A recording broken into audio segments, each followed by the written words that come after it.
Bienvenidas a la sexta edición de este curso que organizamos desde la Coordinadora de ONGs para el Desarrollo. Y antes de comenzar con nuestra charla inaugural, queríamos agradecer a la Complutense que nos ceda este espacio maravilloso. Digo maravilloso porque es bien bonito y además contamos con streaming y todas estas cuestiones que son tan interesantes y que no siempre podemos ofrecer en nuestros cursos, así que un placer estar hoy aquí. Y paso la palabra en primer lugar a Jorge Clemente, que es vicedecano y que nos dará unas palabras de bienvenida. Muchas gracias. Muchas gracias, Yolanda. Bienvenidas, bienvenidos todos a esta Facultad de Ciencias de la Información. En nombre de la decana de la facultad, doña Carmen Pérez Darmiñán, y en el mío propio, tengo el placer de inaugurar esta nueva edición de las Jornadas Profesionales sobre Comunicación, que, como ha dicho la compañera, por primera vez se celebran en este año en la Facultad de Ciencias de la Información de la Complutense y que están organizadas por la Coordinadora de ONGs para el Desarrollo. Bien, como la mayoría de ustedes sabrán, esta coordinadora tiene ya una larga experiencia que comienza en el año 86. Agrupa a las ONGs que operan en nuestro país y también en el ámbito autonómico, coordinando los trabajos de unas 400 organizaciones con presencia en más de 100 países. Sin duda es un trabajo realmente importante por el esfuerzo que supone sincronizar los esfuerzos de tantas instituciones y organizaciones, ¿no? Especialmente por la influencia pública de sus acciones de comunicación y por la capacidad de sensibilizar que se pueda lograr con todo este trabajo conjunto. Precisamente nos encontramos aquí para intentar aprender cómo mejorar esas acciones de comunicación, para ponernos al día y para aprovechar mejor todas las oportunidades que nos ofrecen tanto los medios convencionales como los nuevos entornos digitales y las acciones públicas. Estas jornadas están dedicadas a las nuevas narrativas y tratan de ayudarnos a resolver ese gran reto que tenemos que afrontar en estos tiempos todos los especialistas de los medios de comunicación. Por tanto, se trata de encontrar formas más eficaces de llegar al público y de movilizarlo, de buscar nuevos contenidos y nuevos enfoques, de comprometer al espectador, a veces demasiado escéptico, seguramente por la saturación de mensajes y de propuestas de todo tipo. Bien, quisiera dar la bienvenida a todos los presentes, a los responsables de comunicación de las ONGs, a los periodistas especializados en temas sociales y también a los investigadores en comunicación, que por aquí hay alguno que asoma, ¿no? Y especialmente a los responsables de la coordinadora, y a Piedad Martín, responsable de formación de la Coordinadora de ONGs, que he tenido el gusto de conocer preparando estas jornadas. Sabemos que esta es, además, una ocasión muy señalada, porque estáis celebrando ahora el 30 aniversario de vuestra fundación, y por ello, felicidades. Gracias. Personalmente, os invito a establecer desde ahora una mayor relación con esta facultad. Me han dicho que ya os han invitado a participar en alguno de nuestros másteres. Y deseo que estas jornadas os resulten atractivas, instructivas y que propicien el diálogo, el intercambio de ideas. Todo ello con el fin de impulsar la comunicación de las ONGs, que desde mi punto de vista es muy importante. Así conseguiremos que la voz de las ONGs pueda llegar mejor a la sociedad, a las instituciones, a la administración, para que entre todos podamos construir un mundo donde haya menos desigualdades y donde el desarrollo pueda ser más equitativo, más compartido, más justo, etc. Muchas gracias y os deseo mucho éxito en vuestro trabajo. Nada más. Pues gracias. Bueno, pues muchas gracias, Jorge. La verdad que es un placer poder saber que podemos hacer más cosas en un futuro. Eso, agarramos ahí la oferta para continuar haciendo cosas. Estamos dispuestos. Vale, pues entonces vamos a comenzar en la primera parte de esta jornada, que nos va a llevar día y medio. Como ha dicho Jorge, llevamos ya una trayectoria importante en este curso, son 6 años ya, hay gente que ha hecho los 6 cursos que veo por ahí, caras conocidas, y entonces llevamos ya mucho tiempo en esta línea de trabajo que nace del compromiso de la coordinadora de la defensa de la información como un derecho humano y de la comunicación como una potente herramienta de transformación social y política. A lo largo de estos 6 años hemos tratado temas como la participación, la cultura, la educación, hablamos también de la comunicación de guerrilla y hablamos también en el último año en la construcción del contrapoder ciudadano a través de la comunicación. Este año, haciendo ahí un recorrido por todo lo que habíamos tocado, pensamos pues ya va siendo hora de hablar de las nuevas narrativas y de estas nuevas propuestas de contar de otras maneras que están consiguiendo importantes logros. Contamos para ello con un montón de profesionales que nos van a analizar cómo trabajan en su día a día y nos van a dar importantes claves, sobre todo prácticas, de cómo llevar a cabo estas propuestas. Intentaremos que cada una de nosotras nos llevemos en nuestra mochila un montón de preguntas, más que respuestas cerradas, y esa también es parte de nuestra filosofía, porque entendemos que lo que realmente nos obliga a revisarnos y a cuestionar lo que se nos da como naturalizado es precisamente mantener el interrogante de manera constante y las preguntas, ¿no? Esas son las que nos permiten seguir avanzando, así que ojalá que podamos llevarnos un montón en cada una de nuestras mochilas al acabar la jornada. Para comenzar esta primera charla, que va a ser un poco una charla que va a hacer como a modo de paraguas de lo que viene por delante, vamos a intentar fijar una serie de conceptos, de cómo se entienden esos conceptos y también, y desde este primer momento, con ejemplos prácticos para que se vea todo de manera muy clara. Contamos para ello con Concha y con Emma. Muchísimas gracias por aceptar nuestra invitación, es un lujo teneros. Y voy a hacer un pequeñísimo resumen de su trayectoria para que tengáis noción de quiénes son ellas, aunque hablar de todo lo que hacen es complicado en unos segunditos, ¿no? Y esta mañana cuando miraba, vamos a ver cómo hacemos esto, pero dije, pues no vamos a hacer algo como muy tradicional, ¿no? Porque son nuevas narrativas. Entonces yo dije, bueno, ¿y cómo presento a Concha, no? Y hace poco yo hice un curso con ella y lo primero que pensé fue, no lo primero, pero según la oía hablar pensaba, ¿de dónde será Concha?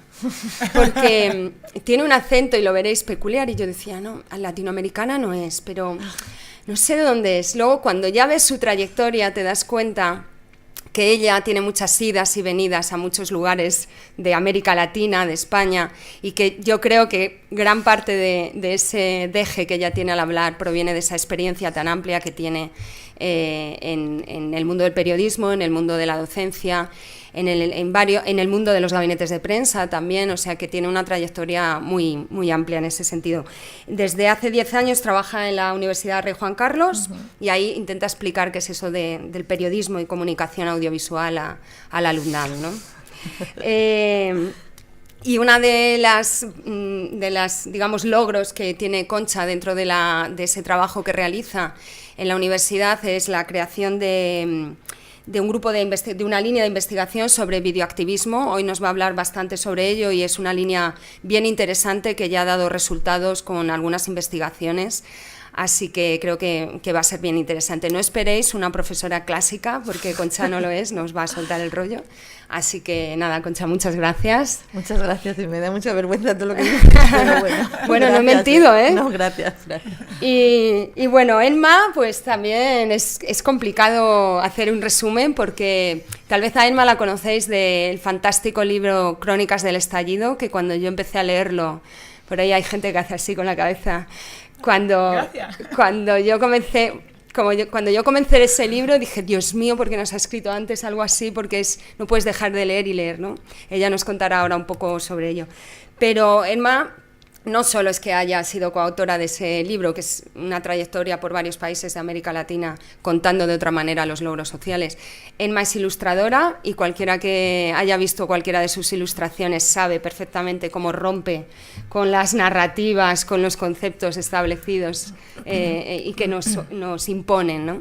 Ella forma parte del equipo editor de Diagonal y también de Pícara, que os voy a contar de esas dos publicaciones, ¿no? de sus formas de narrar, que este fin de semana de hecho dan el Sí Quiero, pero lo van a hacer lógicamente rompiendo mucho las narrativas del Sí Quiero. También os podrá contar un poco si sale. Ella dice que no es periodista cuando hemos estado hablando, pero yo sinceramente creo que lo es, porque cualquiera que lea sus letras o vea su trabajo se dará cuenta que es mucho más periodista que mucha gente que estudia en las facultades, ¿no? Y bueno, su último trabajo ha estado de la mano de Ongawa, que es así de relación con organizaciones sociales, y nos contará también un poco de cómo se cuenta eso del derecho al saneamiento desde las viñetas. Y ya está, yo ya me callo. Vamos a establecer, a organizar la charla en 5 bloques. Uno hablará sobre periodismo y activismo. El segundo, cómo se construyen las narrativas, las nuevas narrativas. Las personas como sujetos políticos de esas narrativas, las violencias asumidas en las narrativas dominantes y el poder político de las propuestas transgresoras. Esto es un poco el esquema, no significa que una y otra no se vayan ahí influenciando y bueno, mezclándose. Tanto Emma como Concha les gustaría que cualquier cuestión que queráis plantear mientras ellas están hablando, cualquier pregunta, cualquier comentario, por favor, es más un diálogo que una ponencia clásica, ¿vale? Así que nada, comenzamos y yo os lanzo la primera pregunta. Periodismo, activismo, ¿dónde empieza uno, dónde el otro? Allá vamos. La asumo. La asumes, venga. La asumo. Bueno, muchísimas gracias por esa presentación tan maravillosa. El libro al que se está refiriendo Yolanda, que se llama Crónicas del Estallido, es el fruto de un proyecto de 3 años que hice con un compañero de Diagonal, que se llama Martín Cunio, y consistió en hacer entrevistas a lo largo de un recorrido en 9 países en América Latina, desde Argentina a México. Y bueno, pues con esas entrevistas y un proceso grande de documentación, como os digo, 3 años, hicimos un libro que pretendía pues contar los procesos que se están produciendo en América Latina, pero en algunos casos también nos hemos ido, o sea, no solo en la actualidad, sino que en algunos casos nos fuimos un poquito antes, incluso a épocas coloniales, para entender la realidad hoy en América Latina. Y bueno, nuestra perspectiva un poco en relación con el libro es que nuestro impulso para hacer ese libro era activista. O sea, nosotros no contábamos con financiación y lo que pretendíamos era contar victorias frente al neoliberalismo que hubieran sido producidas por movimientos sociales. Y esto lo hacíamos porque consideramos que en los medios de comunicación masivos o estándar, mainstream, como los queráis llamar, normalmente este tipo de historias no salen. Quizás por miedo al contagio, quizás porque no se pone el foco en los logros. Creemos también que tiene que ver con una perspectiva política. Y todos más o menos entendemos eso, ¿no? Entendemos que ese tipo de historias no aparezcan en los grandes medios de comunicación. Pero es que a veces, y yo formo parte de Pícara y formo parte de Diagonal, en los medios alternativos o contrahegemónicos, bueno, como lo queráis llamar, a mí la etiqueta tampoco me importa demasiado, en esos medios tampoco aparecen. ¿Y qué es lo que nos pasa? O sea, que siempre hay cosas que denunciar, siempre hay demandas que se han quedado en el camino, siempre hay cosas terribles que seguir contando, y entonces ahí corremos un peligro, que es que parezca que no se consigue nada, que no sirve de nada organizarse, que no sirve de nada hacer cosas nuevas, cuando sí sirve. Y cuando la historia demuestra que los movimientos sociales, a través de muchas herramientas, y una sería la comunicación también, pero que los movimientos sociales consiguen cambiar el curso de la historia.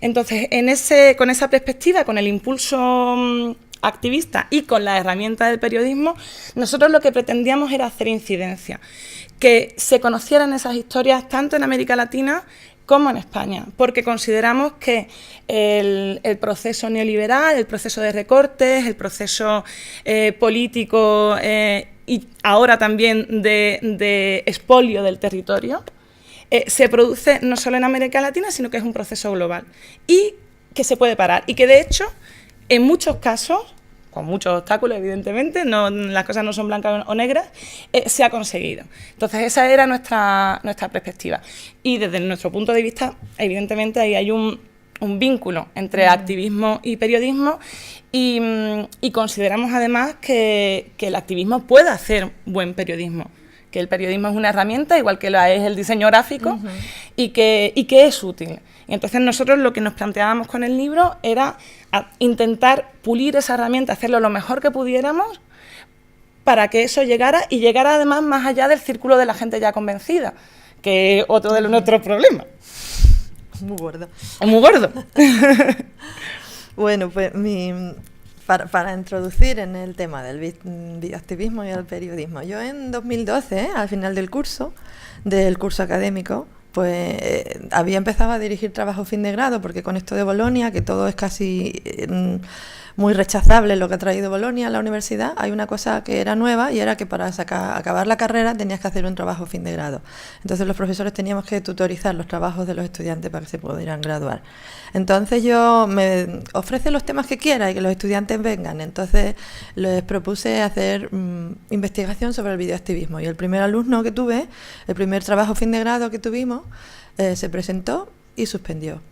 Entonces es muy malo lo del videoactivismo, porque para la universidad parece ser que no. Se suspendió, y el tribunal le dijo, hizo un trabajo sobre el 15M, y le dijo, ¿y tú qué pretendías? ¿Hacerte el portavoz de toda esta gente? Y pues lo has conseguido. Eso le dijeron, que había hecho un trabajo en la universidad para hacerse el portavoz de la gente que estaba en la calle reclamando cambios políticos. Entonces, pues a mí ya me gustaba la palabra, pero desde ese momento, como siempre me gustan los que pierden, pues me quedé dije, yo creo que he encontrado mi línea de investigación. Y desde 2012 estamos trabajando en ese tema, ¿no?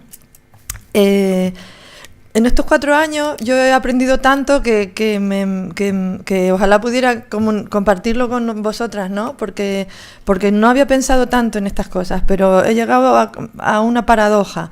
Algún día en algún taller que hacemos con niños o con mayores, pues me paro y pienso, ¿pero qué estamos hablando? Pero si lo que estamos hablando es explicar el periodismo. Digo, madre de Dios, o sea, yo empecé pensando que me había salido por una rama del periodismo con el asunto del videoactivismo, y al final veo que lo que estoy explicando es el periodismo. O sea, realmente, ¿cómo definimos el videoactivismo? Pues la utilización del vídeo, prácticas audiovisuales, prácticas de comunicación audiovisual, para promover cambios sociales en pro de la justicia social, y realizadas por sujetos que no son del poder, ¿no? Entonces dije, madre mía, y según explicábamos todo, pues cómo tenía que ser, y el pluralismo, y explicar las razones de los problemas, y explicar los responsables, identificar tal, y promover la visibilidad de las formas de superar los problemas. Es el periodismo. Entonces yo dije, pues si es que pues vaya, tanta vuelta, 4 años, digo, los hemos perdido, ¿no? Entonces, ¿qué pienso yo? ¿Periodismo o videoactivismo? Yo pienso que el periodismo corporativo, los medios de comunicación corporativos, los medios de comunicación comerciales, los medios de comunicación del mainstream, como los queramos llamar, son activistas del capital. Es que ellos son activistas en pro de una serie de conductas y modelos sociales que mantengan que el poder siga en manos de quien lo detenta. Es que son activistas. Y el videoactivismo es un videoactivismo en pro de otro modelo. Sencillamente estamos en lucha, es la conclusión a la que he llegado. Y con las palabras a veces establecemos fronteras, claro. Entonces, si yo hago un trabajo fin de grado sobre periodismo, pues el chico aprobará, la chica aprobará. Y si hacemos un trabajo de fin de grado sobre videoactivismo, ¿aprobará o no aprobará? Porque, bueno, eso es, en fin, han cambiado las cosas en estos 4 años. Debo decir también que de los 21 que he dirigido, la mitad tienen sobresaliente, ¿no? Entonces, bueno, las cosas han cambiado.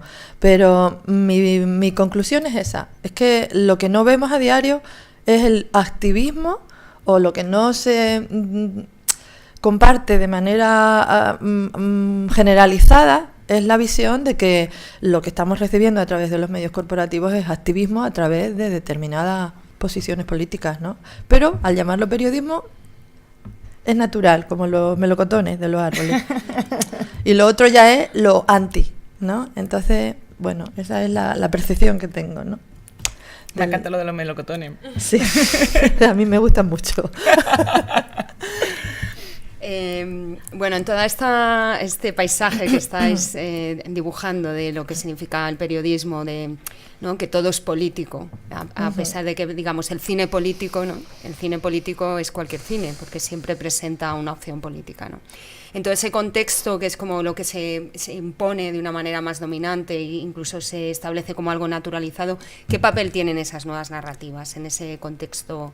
¿Qué nos exigen, qué supone nuestro trabajo diario, optar por nuevas narrativas? Pues para mí lo que acabas de decir es la base, ¿no? Yo, bueno, pienso que simplemente por las características de la convocatoria, que se me olvida decir que la felicito mucho, pero ya un poquito tarde para decirle que bueno, me alegro mucho de que ustedes estén aquí y todo eso. Entonces, por las características de esta convocatoria pienso que estamos de acuerdo. Yo doy por supuesto que estamos de acuerdo, ¿no? Que nos hemos levantado y hemos hecho un montón de acciones políticas esta mañana. Yo he pisado en una alfombra que seguramente hizo un niño en la India que no va a tener nunca 30 años porque se va a morir antes porque no tiene condiciones. Y la compré de segunda mano y eso me relaja un poquito, ¿no? Pero la compré. Y desde que pisé la alfombra en la que puse los pies después de la ducha, el agua que ha salido, el metro, todo lo que he hecho es política. Lo que pasa es que no la he decidido, pero la he hecho. Entonces para mí es una conquista con la que trabajo a diario con los estudiantes, ¿no? Hacemos política continuamente, pero es invisible la magnitud política de lo que hacemos a diario. Yo pienso que como marco general, la visibilidad de la dimensión política de nuestras vidas es que madre mía, es como desenterrar algo que es dificilísimo sacar a la luz, porque aun con muchos argumentos yo no tengo la inteligencia suficiente para convencer, para tratar de hacer ver a las personas con las que me desenvuelvo a diario esa magnitud política. Yo creo que ese es el objetivo general. Luego hay muchas maneras de llegar a esto, ¿no? Pero todo lo que hacemos es política. Ha sido decidido y no tenemos ni conciencia de quién, cuándo, dónde se decidió, por qué lo hacemos así, y ni siquiera tenemos conciencia de que podía haber habido muchas otras decisiones diferentes. Entonces la visibilidad del carácter político de nuestras vidas me parece que es el objetivo general de la comunicación para el cambio y del videoactivismo. Desde luego, vamos, que la verdad es que no sé si puedo aportar mucho a la reflexión matutina, porque, vamos, de hecho, hoy justo también me he puesto un café y he dicho, bueno, este café no es de comercio justo, este café va con sangre, como quien dice. Claro. Y es también una de las cosas que intentamos a través del libro, o sea, ver que que el expolio en países empobrecidos, tanto el expolio allá como el expolio acá, tiene que ver con nosotros en tanto que consumidores, ¿no? Cómplices hasta cierto punto. Cómplices. Es verdad que tampoco puedes estar todo el día fustigándote, o sea que bueno, pues vamos a intentar hacer lo mejor que sí, podamos, ¿no? O sea que... Bueno, esa es otra, o sea, la asunción de la condición política de nuestras vidas no significa un autoflagelo, ¿no? Eso también es otro de los objetivos es una alegría, ¿no? Darse cuenta, es una alegría tomar las riendas de la parte que te toca de esta decisión política. Lo que quería, no quería decir que... no me quería orientar hacia que la comunicación para el cambio, el videoactivismo tenga como objetivo hacernos tomar conciencia de algún desastre. Pero la verdad que hace menos de un mes, en Fuenteovejuna, en Córdoba, en un instituto pequeñito, han inaugurado un festival de audiovisual con chavales de instituto y estuve haciendo un tallercito allí y madre mía, cuando acabé el taller les digo a los chicos, había profes y chicos, ¿no? Entre 11, 12, 13, 14 a 15 años. Entonces, ahora, ¿qué dirían ustedes que es el videoactivismo? Si salieran de aquí, alguien les preguntaba, ¿han estado? Y me dice uno, que genera mucho odio. Madre de Dios, después de 4 años pensando en cómo poder hacer un taller como ese, me voy con ese palo en la cabeza, ¿no? que el niño me dijo, pues que el bioactivismo genera mucho odio. Claro, habíamos visto que es muy cruel matar a los animales, que es muy cruel vestir ropas de piel, que es muy cruel la forma en la que a veces la policía defiende los valores sociales. Y el niño se fue pensando que esto del bioactivismo es chunguísimo, porque genera mucho odio. A mí me ha hecho pensar mucho de entonces para acá, eso fue el 14 de mayo, y claro, y voy aprendiendo otra vez de este chaval y de más cosas, porque yo me equivoco cuando le pongo el acento sobre eso, que ahora ustedes me lo han recordado de nuevo, ¿no?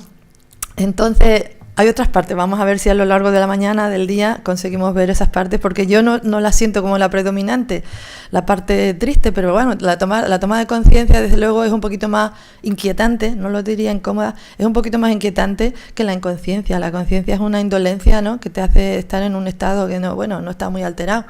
La toma de conciencia te despierta los pajaritos que llevas dentro y bueno, a veces te llevan hacia un lado, a veces te incomoda, obviamente, pero es que sin esa incomodidad inicial no existe la acción, ¿no? Y bueno, como somos sujetos políticos, pues es que no somos así, es que no somos árboles. Que yo pienso que también tienen dolorcitos por dentro, pero bueno. La indignación, entonces, ¿creéis que es necesaria en esta forma de contar? Bueno, por supuesto, en esta forma de contar y en la vida en general, ¿no? O sea, que el tema es ser capaz de transformar esa indignación en el proceso de construcción colectiva que vaya dirigida hacia la transformación social, ¿no? Y yo creo que es un poco lo que las narrativas de las que estamos hablando, bueno, uno de los objetivos, ¿no? Y a mí para eso, volviendo un poco al tema anterior de qué se considera periodismo, cuando empezamos a valorar esta charla y tal, yo no tengo tan claro que el libro que nosotros publicamos fuera nueva narrativa. Porque en realidad pues hicimos entrevistas, hicimos una crónica, nos planteamos el hecho de que nosotros no fuéramos protagonistas de esa crónica, sino que se notara que estábamos ahí, pero dejar suficiente espacio para que la gente que nos contaba cosas apareciera, ¿no? Y fueran los protagonistas. No solo eran activistas, alguna gente también era académica y tal. Hicimos un mix, pero sobre todo eran protagonistas de los movimientos. Eso lo intentamos hacer de forma entretenida, con algunas descripciones.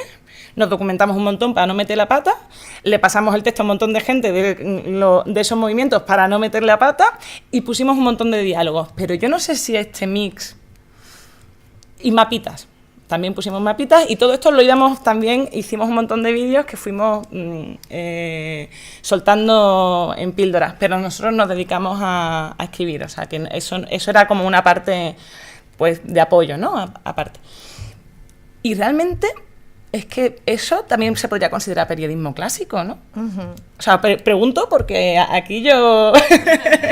La verdad es que la narrativa es requete vieja, la pobre, ¿no? O sea, la narrativa es tan vieja como el origen de la cultura de Occidente, que de las demás no tengo tanta conciencia, ¿no? Pero bueno, la forma del relato en forma narrativa, ya Aristóteles teorizó en la Poética sobre cómo es la forma, y la verdad que es una cosa muy simple, con lo cual es muy vieja y todos los días se puede hacer de forma nueva, pero es muy vieja, porque cuando hablamos de narrativa estamos queriendo decir que el discurso que vamos a hacer, la película, la foto, el cómic o el reportaje, lo que sea, el discurso, vamos a decir discurso como cosa general, lo que pretende es presentarnos unos hechos que han ocurrido a unos personajes en el tiempo. Con esto ya hemos acabado toda la teoría de la narrativa, ¿no? Del relato. Es que hay unos sujetos que les pasan cosas, esas cosas van en una secuencia temporal y implican una transformación, un cambio. Eso es una disposición. Esa es cuando hacemos algo que lo he hecho en forma de relato, tiene una forma narrativa, es eso. Vale, entonces quiere decir que la narrativa es algo que pivota en torno a un conflicto. Como hay diferentes sujetos, por ejemplo, la policía y yo. Yo quiero rodear el Congreso. La policía piensa que no debo hacerlo o no debo hacerlo de cierta forma. Somos dos sujetos y tenemos deseos. Nuestros deseos chocan y se genera un conflicto. Ese es el núcleo de las narrativas, ¿no? Entonces, nuevas narrativas, de nuevas narrativas no sabría qué decir, porque la verdad es que es apasionante la historia de la narrativa, es que hay creadores, los ha habido siempre, gente maravillosa que ha sabido capaz de inventar lo inimventable. Pero cuando hablamos de cambio, narrativas a favor de los cambios, narrativas a favor del cambio social, a favor de la transformación de la sociedad. Entonces, ¿cómo tenemos que considerar la narrativa? ¿Cuándo la considero yo una narrativa a favor del cambio?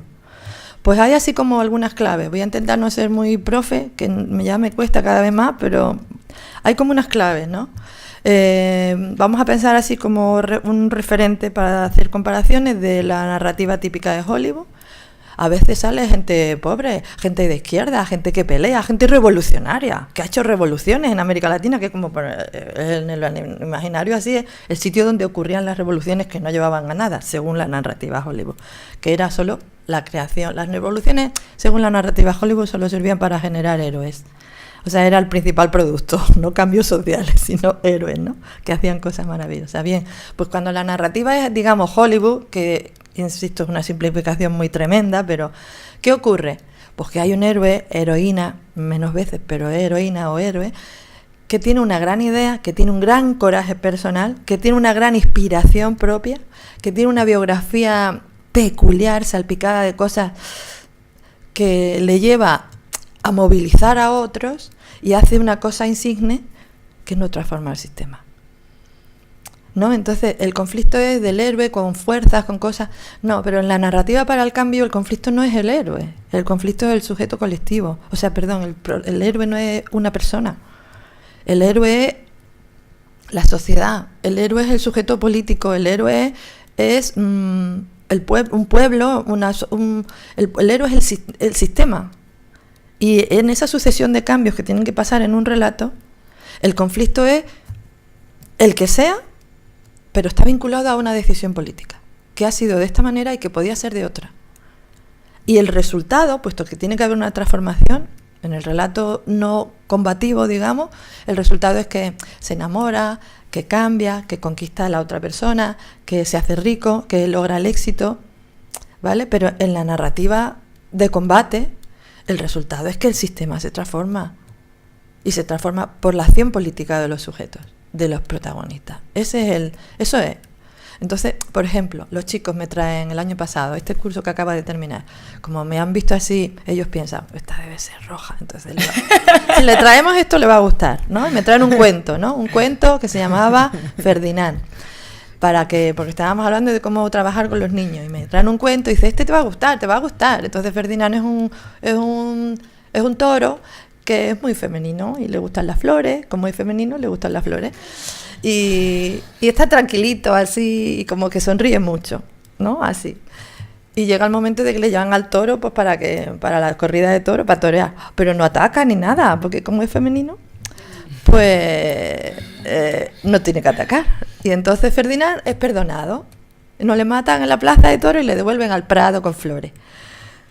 Entonces los chicos dijeron, este te va a gustar porque Ferdinand es gay y esto le va a gustar a la profe porque ella parece que le... Pero claro, y yo les dije, venían tan contentos con el cuento, ¿no? Y les digo, Me lo estoy viendo.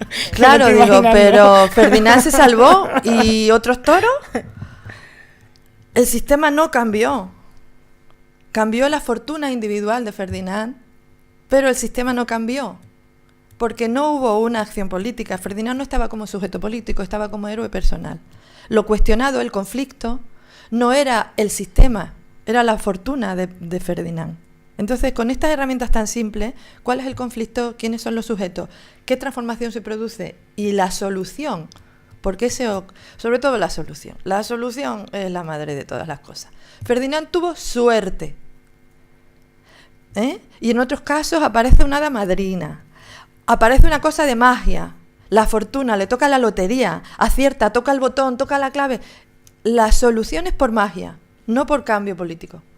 Esa es otra de las... Entonces hay un montón de relatos sobre huelgas, sobre revolucionarios, pero no porque aparezcan estos personajes, los textos son revolucionarios, ni las películas, sino porque el cambio que producen o proponen o ejemplifican o muestran o lo que sea, es un cambio político de transformación del sistema. Y esto hay muy pocas veces. Un último ejemplo, ya no abuso más, en Fuentevejuna. Unas niñas habían hecho una cosa muy política porque era sobre jolín, que no tenemos salida, que no hay que hay paro, que los estudiantes. Entonces venían y al final del vídeo, en el que una chica presentaba un currículum, presentaba otro, lo habían hecho en el instituto. Dicen, la chica se va perdiendo el foco de la imagen, desaparece y dice, pero no te des por vencida, sigue intentándolo porque lo conseguirás. Y le digo, claro, aquí la culpable eres tú, que no buscas bien lo que no existe. O sea, ellos, claro, es lógico, no pueden ver el diagnóstico político, ¿no? Pero ese relato no es sí, habla del paro y denuncia un poco que estamos aquí pringados, pero resulta que el conflicto es que ella no busca bien trabajo, entonces no hemos dado con nada, ¿no? Un poco esos son los marcos de la narrativa que yo entiendo transformadora, ¿no? Claro, ahí, por ejemplo, en el caso de Ferdinand, que además Ferdinand lo mismo no era gay. Sí, bueno, igual no era ley. O sí, no lo sabemos, porque gracias a la teoría de género sabemos que hay tantas identidades, vamos, prácticamente como gamas de colores en el Pantone, o sea, que bueno, que es que yo, vamos, la cantidad de jornadas feministas en las que ya no, incluso lo suyo no es decir que estás cansada, sino cansade, o sea, ¿no? Que es que hay una variedad que las entidades monolíticas, que son las que están en la sí. narrativa, también tenemos que aprender a deconstruirlas, ¿no? Y bueno, completamente de acuerdo en lo de que el sujeto colectivo desaparece como sujeto político.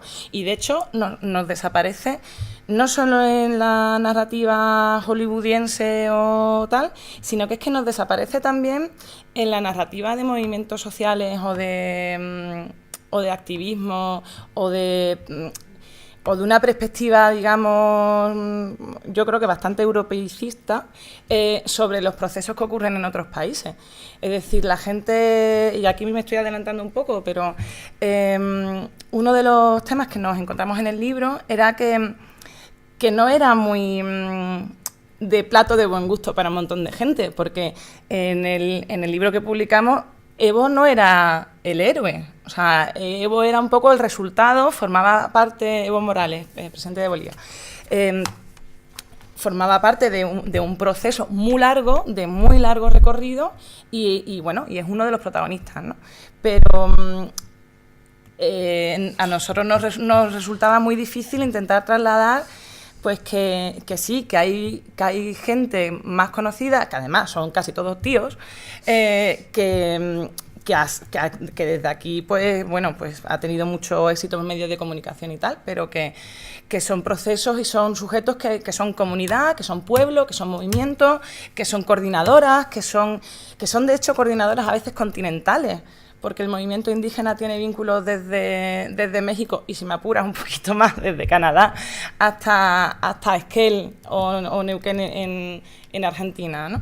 Y en ese sentido, el tema de los sujetos que no aparecen sujetos colectivos y tampoco aparecen mujeres, o aparecen muy poquitas mujeres. Y de nuevo también hago la autocrítica, porque bueno, en Pícara no nos pasa, pero en Diagonal sí. Según el Observatorio de Medios de Comunicación, el 80% de las fuentes a las que nos referimos son tíos. A las fuentes cuando se hace información. Claro, eso se llama machismo, pero que es verdad que también hay una estructura que es difícil de romper, pero que tenemos que intentar romper porque, claro, es más fácil encontrar fuentes que son hombres, porque las fuentes se retroalimentan, porque incluso algunas veces cuando haces el esfuerzo te encuentras con que dentro de algunos colectivos hay mujeres que dicen no, yo no estoy suficientemente formada, te paso con otra persona. Y ahí también hago la autocrítica. Silvia Nanclares, que no sé si la ubicáis, escribe muy bien, yo os la recomiendo, dentro del marco de Nuevas Narrativas, es una crack. Escribía ayer en el diario.es un artículo sobre en qué momento me van a pillar en estas charlas a las que te han invitado y tú crees que no estás lo suficientemente formada. yo me vi un poquito identificada.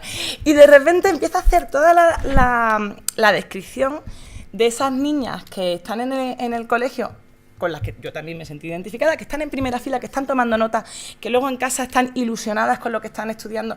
Y cómo eso, según tú vas creciendo en tu vida, te encuentras con lo que antes estábamos comentando, la teoría de la tijera, que es que las mujeres somos mayoría en la universidad o en las que van más avanzadas en el colegio, llegan, tú has dicho, hasta el doctorado, más o menos así, y luego a partir de ahí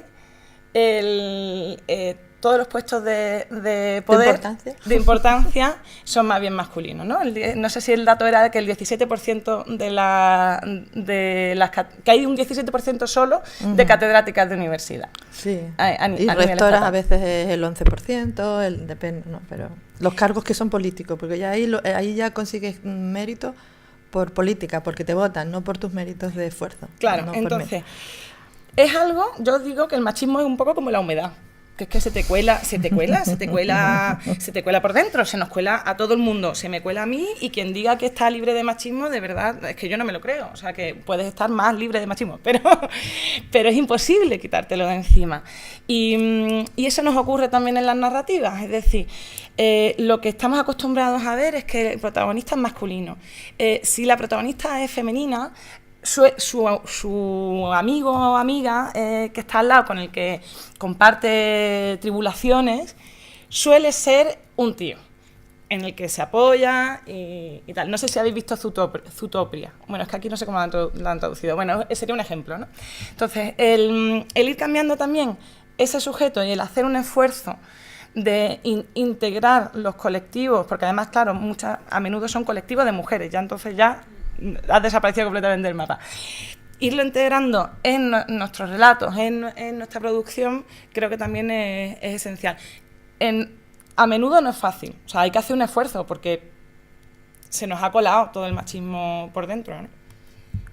Esto me viene a pelo para enlazar con otro concepto que habíamos hablado mientras preparábamos la charla, que es todo el tema del neocolonialismo, ¿no? Cómo hablamos de los y las otras, ¿no? Ese paternalismo que a menudo también se nos cuela. Me ha encantado la metáfora de la humedad, porque creo que eso, yo cuando hablo de estos temas también siempre digo la gente pobre no es pobre gente, y eso tenemos que quitárnoslo de la cabeza, y creo que las ONGs de desarrollo hemos pecado mucho en muchas de nuestras campañas y seguimos haciéndolo.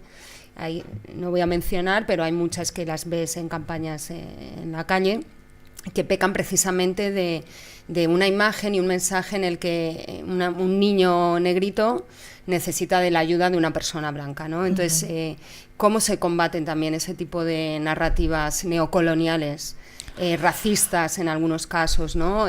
Patriarcales, en fin, que llevan ahí toda la mochila de todo lo que arrastramos, ¿no? Tomar conciencia de la forma en la que hablamos es un ejercicio costoso, la verdad, y se hace muy mal a solas. En soledad es una actividad que no se hace muy bien. A todo el mundo nos ha pasado que alguien nos ha dicho, haces ese gesto, hablas de esa manera, sueles cometer... Si no tenemos la mirada del otro es que no nos vemos, ¿no? Es como que sin la mirada de otra persona no te ves a ti mismo.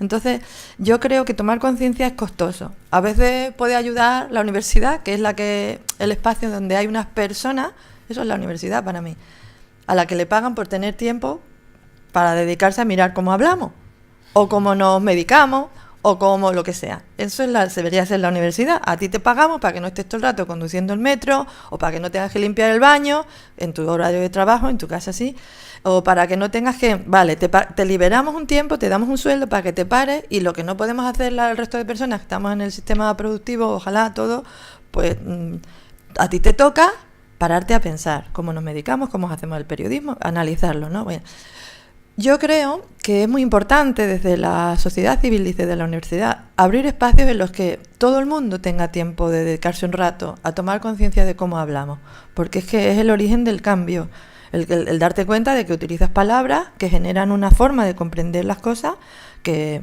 podría ser así, o no digo que esté equivocada, pero es así, o podría ser de otra manera, y si es así es porque responde a alguien, a algún interés, que puede ser bueno o malo, eso lo juzgará cada uno, pero que responde. Entonces, yo cuando hablo de videoactivismo, claro, siempre pensamos, ¿videoactivismo será hacer obras videoactivistas? Pues no, no solo. El videoactivismo también es distribuir obras videoactivistas, el videoactivismo también es facilitar que las obras sean localizables por los públicos, facilitar el encuentro entre las obras y el videoactivismo también es generar espectadores y espectadoras. O sea, crear maneras de entender los relatos, ¿no? Y eso, que quizás es una parte como más invisible, organizar actividades como esta, para mí también es la construcción de una forma de consumir los relatos. Entonces, eso me parece muy importante. Y no lo dije al principio porque suena tan convencional, pero es estupendo que la universidad haga cosas con la gente, ¿no?, que le está pagando, sobre todo las universidades públicas. Yo creo que ahí tenemos mucho que conquistar, ¿no?, desde agentes que estemos dentro de la universidad y agentes que estén fuera, para que no haya un dentro y un afuera. Porque es que la universidad no solamente es formar a la gente para que sepa trabajar bien según los deseos de los empresarios. La universidad es el sitio donde hay unas personas a las que nos pagan un rato para que analicemos. Y si analizamos y luego nos lo comemos y no llega a los que nos están financiando para que les analicemos, es que no tiene sentido. Entonces yo creo que esta es una de las cosas que yo he descubierto con la investigación en el videoactivismo, ¿no? Yo me he cansado de escribir las cosas que me exige el ministerio para que yo pueda ser catedrática. No tengo ningún interés en llegar a ser catedrática, porque lo que me pide el ministerio es que me va a desactivar durante un montón de tiempo para lo que yo quiero hacer. Entonces intentaré estar en la universidad, pero sin llegar a todo, y me quiero quedar ahí para poder... Pero bueno, hay muchas cosas que hacer que sí va a leer la gente, que no va a leer los rollos que yo tengo que escribir de 30 páginas con 200 citas y notas al pie y tal, porque la gente común no lee eso, porque no tiene tiempo, entre otras cosas. Entonces, me parece que la construcción de nuevas narrativas requiere de espacios creativos donde el conocimiento, llámalo académico, el conocimiento espontáneo y la gente común, estemos todas juntas, ¿no? Y escuchemos las historias que no se acomodan al estándar. A mí eso me parece muy importante. Tengo un amigo que da clases en una universidad norteamericana, de las que están en Madrid, que es fantástico. Los norteamericanos tienen que viajar en un momento de su vida universitaria fuera del país para conocer otras culturas. Entonces las universidades norteamericanas dicen, sí, hombre, y van a pagar matrícula a las universidades públicas de España, donde hay unos cuantos rojos que pueden hacerse con el gobierno. No quiero. Entonces, ¿qué hacen? Pues montan universidades suyas aquí, y con el mismo esquema cultural les dan las clases aquí un rato y de paso hacen un viaje para conocer París o para conocer la Puerta del Sol. Y eso es el contacto cultural que tienen durante sus 6 meses de estancia en el extranjero. Y a veces profesores que no son norteamericanos damos clases en esas universidades, yo no, pues para que parezca que se cumple el objetivo, ¿no? Pero que todo el dinero que esas personas norteamericanas gasten fuera de Estados Unidos vuelva a Estados Unidos, no se lo quede en las arcas de otras universidades de otros países. Entonces es como poner cachitos de su país aquí para que sigan en el país, pero a kilómetros de él. Y claro, ahí cuando enseñas cine, me dice un compañero, es que no podemos enseñar cine porque cuando les pones películas que no tienen un final feliz, dicen, pero está mal hecha. Qué grande. Claro, porque... O cuando el bueno ha hecho una cagada que moralmente no es muy buena. O cuando hay un malo que de pronto... O sea, esto no está bien. Y dice, bueno, si quieres, a mí me dijeron, si quieres, tienes que tener un poco ciertas precauciones, ¿no? Y tratar de poner películas, o sea, porque la asignatura es de cine europeo, pero eso que queda abierto es que no lo entienden mucho. Y dice, bueno, no lo entienden mucho. Estoy haciendo una caricatura, Sí, claro. Entonces, yo creo que experimentar con la gente, que la gente cuente sus historias, las cuente mal, con héroes que no son perfectos, que no son del todo malos, que no se acaban, porque las historias no se acaban, porque bueno, experimentar, ¿no? Y acostumbrarnos a otras narrativas, porque hay una dominación de una cierta forma de narrativa. Hay una hegemonía de una manera de contar las historias, que es la manera de contar las historias en la que mucha gente aprende a ver las historias. Y lo que retomo ya con una idea anterior, esta idea de aceptar las narrativas imperfectas, deformes, las que no se acomodan a ese canon, ¿no? Es que es estupendo incluso disfrutar con ellas y que la gente no se sienta frustrada viendo eso. Bien, conecto esto con lo anterior. Yo hace muchos años, antes de la investigación en videoactivismo, trabajaba en gabinetes de prensa político cuando me acuerdo de lo que enseñaba, pues me da cierta vergüenza a veces, ¿no? Digo, madre mía. Pero yo estaba emocionada, ¿no? Pensando que había que trabajar en algún partido que pudiera cambiar esto y entonces, ¿qué le enseñábamos a la gente que gestionaba la comunicación de los partidos? Pues que la tele tiene una forma de contar las historias. La forma de contar las historias de la televisión, la tele como representación de los medios, es que haya personalización, un héroe, un proceso que progresa y un fin. Entonces, por ejemplo, la negociación del presupuesto en Cataluña es imposible contarla con este esquema. Es imposible. ¿Por qué? Porque no hay un héroe. Porque el proceso va para adelante, para detrás, porque tiene muchos matices, porque los malos no son malos del todo, los buenos no son buenos del todo, porque no hay gente que tenga una única línea. Entonces tú, por ejemplo, yo iría a contarle a Convergencia, ¿no? Me contratan, y yo, si fuera la que era hace 20 años, pues hay que tener dos acciones políticas. Una, la construcción del relato para los medios, y otra, la acción política.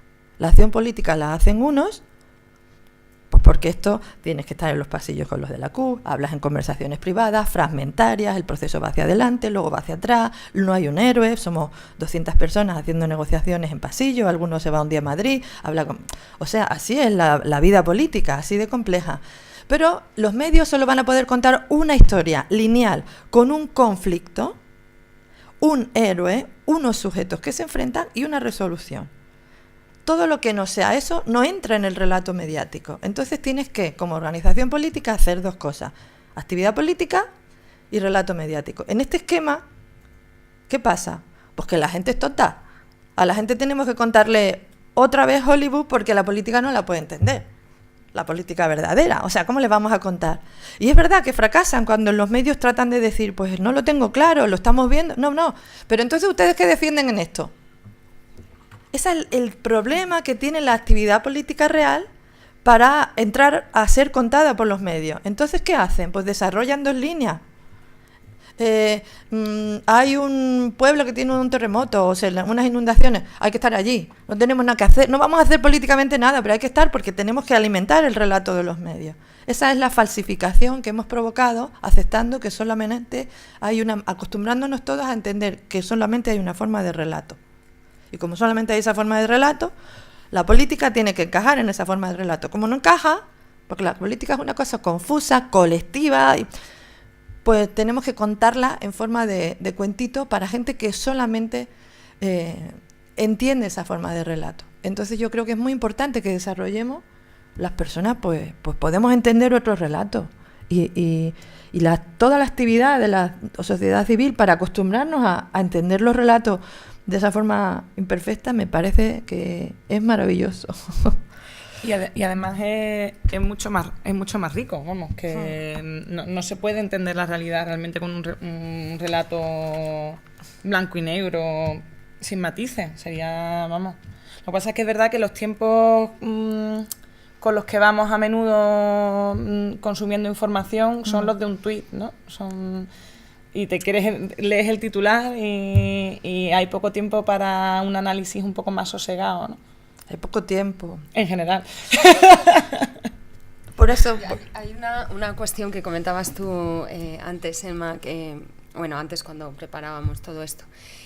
¿Qué ocurre cuando quien tú quieres que sea protagonista de la historia, que no es él o la protagonista clásica, tiene un discurso que rompe también lo que tú imaginabas que esa persona iba a decir? O sea, porque a veces eso también nos ocurre, ¿no? Que tú quieres que el protagonista de la historia sea una determinada persona porque ya concibes que va a tener un discurso determinado sobre un determinado tema, ¿no?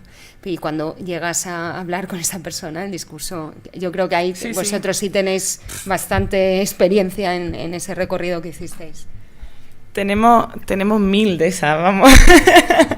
Por eso, sí, un poco la perspectiva fue intentar preguntar, intentar aprender, e intentar escuchar, e intentar transmitirlo con la mayor honestidad posible y contrastando opiniones. Os cuento un par de ejemplos. Mi llegada a Argentina, que además, según llegamos, después de las tropecientas horas de viaje, se había muerto Néstor Kirchner, Con lo cual llegamos al funeral, unas colas brutales. Yo llegaba con una perspectiva de, este es un gobierno neoliberal, yo me posiciono normalmente con la base, voy a ser hipercrítica. Y empezamos a escuchar a gente que no era lo que nos esperábamos escuchar, hablando del cambio, por ejemplo, estuvimos con gente de economistas de izquierda, hablaban del cambio productivo que se había producido en Argentina, de pasar a una economía basada en la especulación a intentar volver a remontar la industria y tal. Y hablamos con, pues por ejemplo, con un ex desaparecido, que vosotros diréis, ¿ex desaparecido? Sí, porque lo desaparecieron y luego lo soltaron. Que él cuenta que para él fue una experiencia terrible, evidentemente, el tiempo que estuvo secuestrado, pero también volver, porque la carga es a ti porque te han soltado, tú qué has hecho, qué has dicho. O sea, es terrible, ¿no? Entonces, él nos decía, pues es que este gobierno ha hecho cosas. Este gobierno está poniendo a los milicos en cana. Entonces, como que empezamos a recibir informaciones que no cuadraban bien con mi perspectiva inicial. Entonces, nosotros salimos de Buenos Aires diciendo, ahí va, pues parece que sí que se están haciendo algunas cosas, pues entre las fábricas recuperadas, la prestación por jubilación, o sea, una serie de cosas. Pero ¿qué pasa? Que nos fuimos a Esquel, lucha contra la minería. Este gobierno es un gobierno extractivista, este gobierno está hasta a tope de corrupción y lo que está haciendo es la depredación del territorio, este gobierno va contra las comunidades indígenas. Ahí va. Claro, la realidad no es monolítica.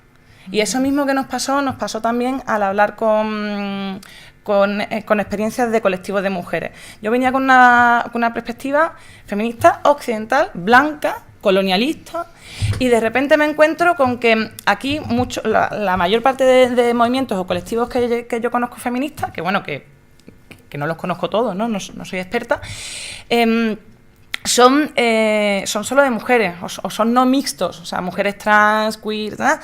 Pero no están integrados, no hay compañeros varones. Y de repente nos damos cuenta que, esto es un relato un pelín complejo, pero como los precios de la soja y de las materias primas a partir del año 2000 se multiplican por 5, etcétera, hay una mayor depredación al territorio. Como las que están más vinculadas con el territorio son mujeres, que son las que van a por el agua, son las que hacen principalmente el trabajo de cuidado, y por todo un tema de cosmovisión indígena están más vinculadas con el territorio, ellas son las que principalmente se oponen, aparte de toda una oposición que hay brutal frente al genocidio, que eso también es más difícil de explicar, pero bueno. Entonces resulta que hay muchísimas mujeres en una posición de movimiento social que se está enfrentando de una forma frontal al extractivismo de estos gobiernos, que en vez de gobiernos del socialismo del siglo XXI se les llama del extractivismo del siglo XXI. Entonces, tienen son un sujeto clave político. Entonces yo voy a hablar con ellas, vamos a hablar con ellas, y nos encontramos que estas mujeres no se diferencian de la comunidad.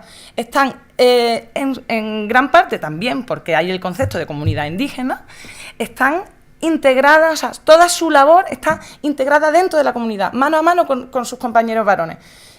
Sus luchas, es verdad que en El Salvador, en Ecuador y tal, sí que están pues por los derechos sexuales y reproductivos bastante a tope, pero yo desde aquí pensaba que eso me lo iba a encontrar mucho más. Y no, lo que me doy cuenta es que una de las prioridades feministas de América Latina es el territorio. Y eso hay que aprenderlo. Hay que estar dispuesta a escuchar. Y el último ejemplo, ya no me enrollo porque, como veis, tengo tendencia. El libro nos pesó medio kilo. Que no voy a enviarlo, 408 páginas. Y recortamos un montón, y otro ejemplo, este es más durillo. Las guerrillas. Está vibrando un móvil, creo que es el mío, lo siento. Cuando fuimos, por ejemplo, a hablar en Colombia, yo tenía una visión hipercrítica de las FARC, hipercrítica. Empezamos a hablar con el CRIC, que es la Coordinadora Regional Indígena del Cauca, 300.000 personas coordinadas de forma asamblearia. O sea, mira cómo dice ese sujeto político en un relato. y nos empiezan a contar todas las barbaridades de la FARC, todas las barbaridades del narco, todas las barbaridades del ejército, Y yo salgo de ahí, evidentemente, pues bueno, flipando con cómo parte de la izquierda española todavía tiene a las FARC como un referente de guerrilla, purista, pues bueno, que es como si fueran bastiones del comunismo más ideal, ¿no? Y luego no nos encontramos con gente que nos digamos, que nos matizara ese relato, pero sí que hablamos con otra gente que nos decía, bueno, es que depende de las comunidades, porque en otras comunidades se ha dado la casualidad y se han convertido en autoridades que han dirimido conflictos, que han gestionado, que han hecho las veces un poco de ayuntamiento, o sea, de frente a otros actores. Y claro, mi visión sigue siendo hipercrítica, pero hay que matizarla. No es 100% monolítico, porque claro, tú llegas allí y tampoco eres consciente, si no tienes suficiente documentación, de dónde surgen, cómo han sido. ¿Son ahora los mismos que eran hace 40 años? Es que es un conflicto tan largo, que han pasado tantas cosas y ha habido tanta evolución, y además en un país tan grande, que no puedes tener un relato, pues eso, que sea blanco y negro. Y dentro de ese saco, que eso es lo peor, desde España hubo una charla en la que de repente me preguntaron por el EZLN, la FARC y Sendero Luminoso. Y claro, tú no sabes cómo quedarte, porque dentro de ese relato no sé cómo se ha metido en España que Sendero Luminoso puede ser un referente. Dentro del genocidio peruano, Sendero Luminoso se carga aproximadamente a 35.000 personas. 35.000 personas. O sea, es un ejemplo de guerrilla absolutamente, pues bueno, radicalmente diferente, por ejemplo, a los ejemplos que podemos tener en Centroamérica. Muy distinto. Muy, muy, muy distinto. Y me paro porque lo de Sendero me enerva mucho y entonces como que me... Una cosa por ir, queremos dejar como un espacio a también que se puedan hacer preguntas, entonces tenemos vamos a pensar como 20 minutos así para tratar las dos últimas cuestiones que queríamos, que como veis esto daría para mucho rato. Un tema era el tema de las violencias, ¿no? en plural, y cómo también naturalizamos cuestiones que en realidad suponen el ejercicio de violencias, ¿no? Y luego la última parte, que es así como más lúdica, ¿no? de cómo el humor, la crítica, la ironía, las imágenes transgresoras pueden contribuir de otras formas, ¿no? a esos cambios sociales y que a veces tanta falta nos hacen, ¿no? Bueno, a ver... porque se me había quedado una idea que me estaba creciendo, porque ha dicho cosas muy bonitas, ¿no? Gracias, lo siento, porque me han parecido muy, muy así. Vamos a ver si enlazo con la demanda con lo que nos plantea también Yolanda. Y de lo que has dicho me parece súper interesante, que estabas planteando dos formas de utilizar la narrativa. Como herramienta en la que yo deposito lo que ya pienso para transmitirlo, yo soy el que emite cosas, o la narrativa como herramienta para la búsqueda de sentido, ¿no? No lo había pensado así queda mucho mejor. Así queda mucho mejor, pero bueno, tú haces tu trabajo y yo hago el mío, ¿no? Yo te escucho con los ojos de las cosas que he estudiado y lo planteo. Pero claro, pero tampoco porque a mí se me haya ocurrido. O sea, la verdad que a mí nunca se me ha ocurrido nada de lo que les diga. Es que simplemente he tenido suerte de que me he encontrado con gente que me lo ha ocurrido. Entonces, eso es lo que hay, ¿no? Pero me acordaba de Clemencia Rodríguez, una estudiosa de la comunicación para el cambio, es una colombiana que está profesora en una universidad norteamericana, y Clemencia empezó a hacer... estudiar comunidades en Colombia en los 80, y entonces dice que una vez empezó en un trabajo con unas mujeres en la cordillera andina, pues hicieron un vídeo, y cuando lo pusieron, una de las señoras lo vio y dice, ay, que nunca había pensado que mi cocina era tan bonita, ¿no? Cuando la señora vio su cocina en la película, dijo, ¿qué cocina? O sea, la señora transformó su visión de sí misma, Entonces Clemencia dice, claro, y yo me di cuenta de que la herramienta del audiovisual era una herramienta súper potente para que ella modificase la idea de sí misma y la idea de su entorno, ¿no?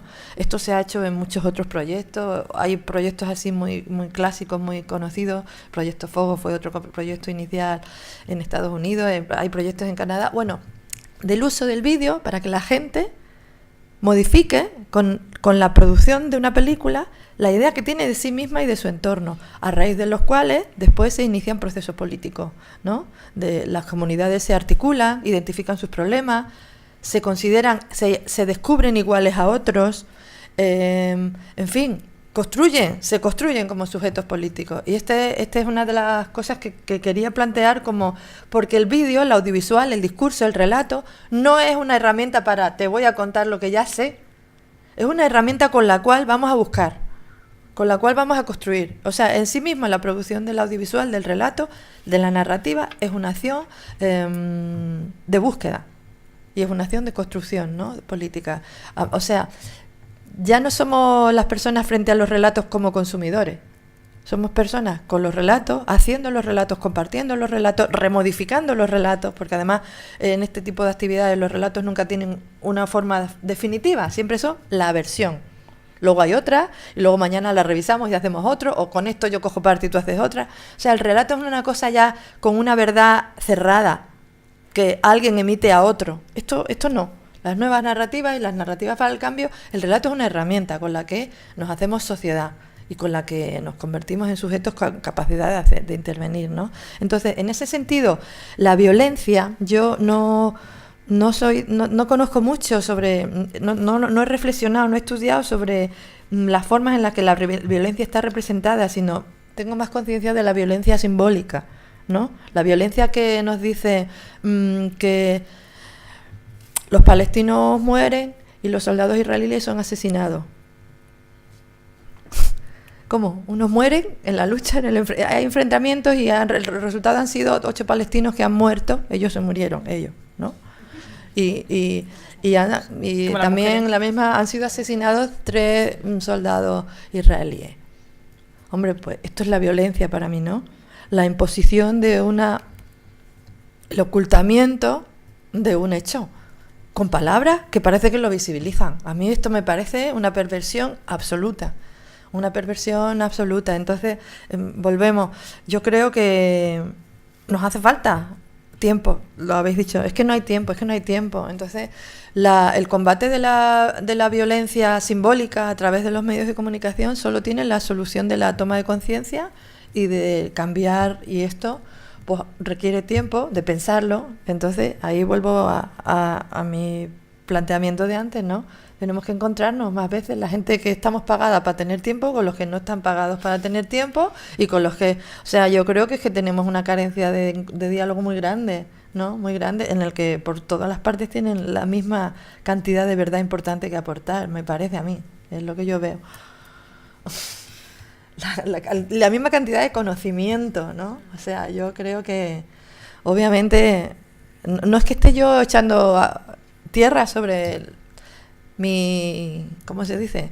O sea, yo soy de la universidad. Es que yo creo en la universidad, me encanta la universidad, la adoro, la quiero. Lo que pasa, y creo es que yo, la sociedad me lo ha pagado todo, desde que estudiaba con becas hasta todo, ¿no? Hasta el sueldo que tengo ahora que viene de los impuestos públicos. Entonces tengo una deuda con la universidad que no voy a tener tiempo en mi vida de devolverla. Y creo que la universidad pública tiene esa deuda inmensa y que hay que reclamarla y que hay desde dentro y desde fuera, ¿no? Porque está sin pagar y para eso tenemos tiempo. La sociedad nos paga para que pensemos cómo hacer una sociedad mejor. Eso es lo que yo entiendo que es la universidad.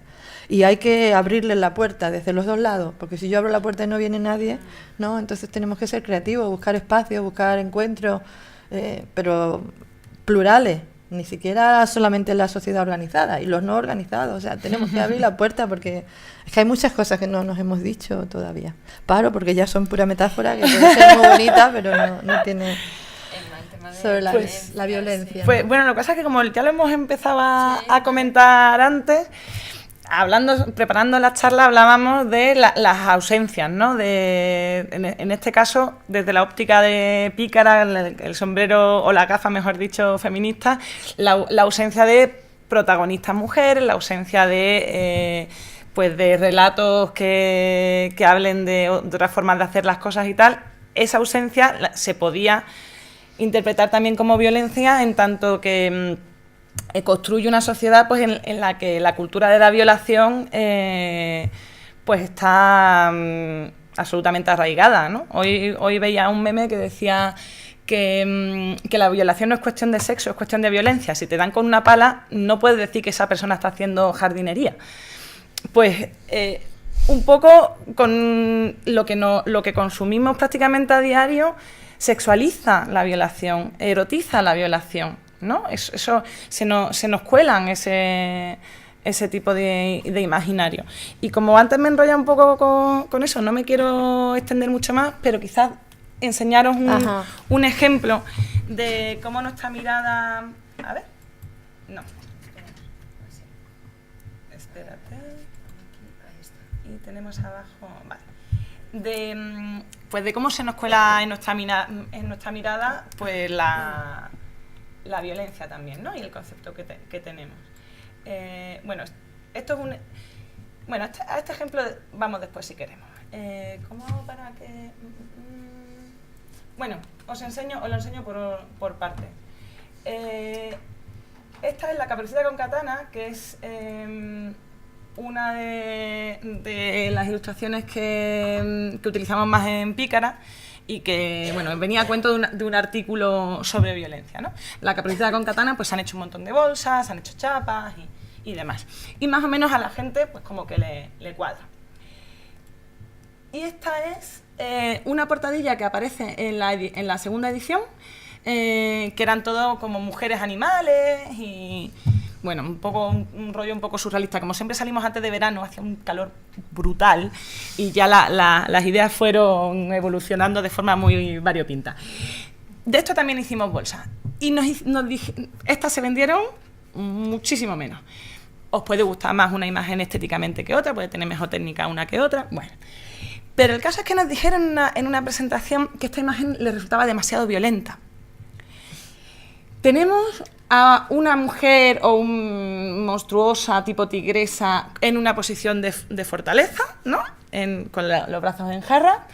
Podemos considerar que eso pueda ser amenazante o no. Y está enseñando el coño. Pero el coño es más geométrico imposible.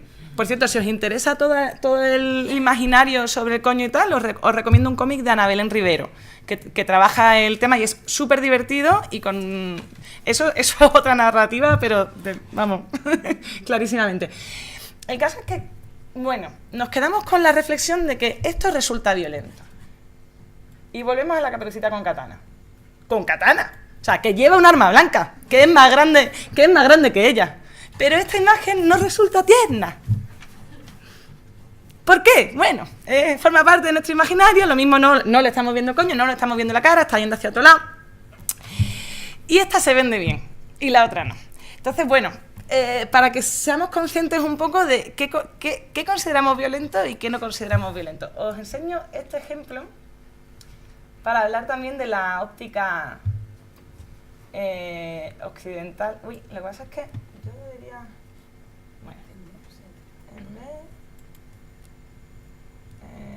Bueno, da lo mismo, no quiero perder tiempo con eso.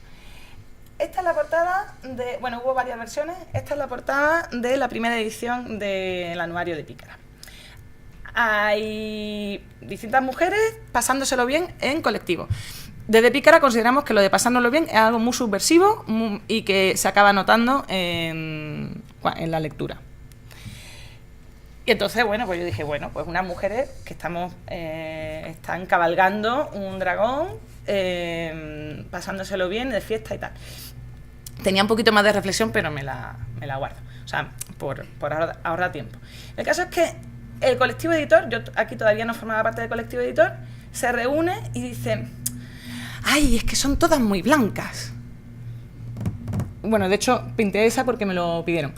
son todas muy blancas. Y yo digo, ¿blancas de etnia, raza, blanca? Sí, sí. Y digo, no, o sea, ¿cómo tenemos la mirada? Que ahí no estábamos viendo a mi colega china, que está arriba y con el megáfono, y a ella de abajo, que para mí era negra, con su, vamos, su pelo y todo. O sea que yo había procurado hacer mujeres diversas, pero no le había pintado la piel. ¿Cómo hacemos? O sea, nuestra piel no es blanca. O sea, ¿en qué momento a ti se te pasa por la cabeza que ese color está representando mi color? Si somos todos de colores distintos. Un poco para que veamos cómo vemos las imágenes. Y aquí me paro para seguir. Puedes seguir un poquito, a ver. ¿Qué hora tenemos? Son y 34. Yo creo que 5 minutos más y luego dejamos 20 minutos para preguntas, ¿no? No tenéis ganas nadie de participar. Pues entonces ¿Sí? vamos a cuanto antes, ¿no? Bueno, perdón. Pues podemos parar. Solo un comentario que a lo mejor a lo que vosotras sabréis infinitamente más que yo, sobre todo desde Pícara o Barbie Japuta, que recibe... O sea, cuestionar el modelo de una manera transgresora como se hace en Pícara y además diferente y como hace Barbie Japuta cada día, que no sé dónde sacan tanto, pero supone para ellas también un ataque violento constante. O sea, y eso también tenemos que ser conscientes de que cuestionar lo que se nos vende como inamovible genera ese rechazo y esa violencia también y permanente y explícita, no es una cosa... ¿no? Pero que me parece que también es un elemento que en vuestro trabajo diario tenéis que asumir. Y bueno, pues entonces abrimos, ¿no? Si tenéis muchas ganas de hablar, adelante. Claro.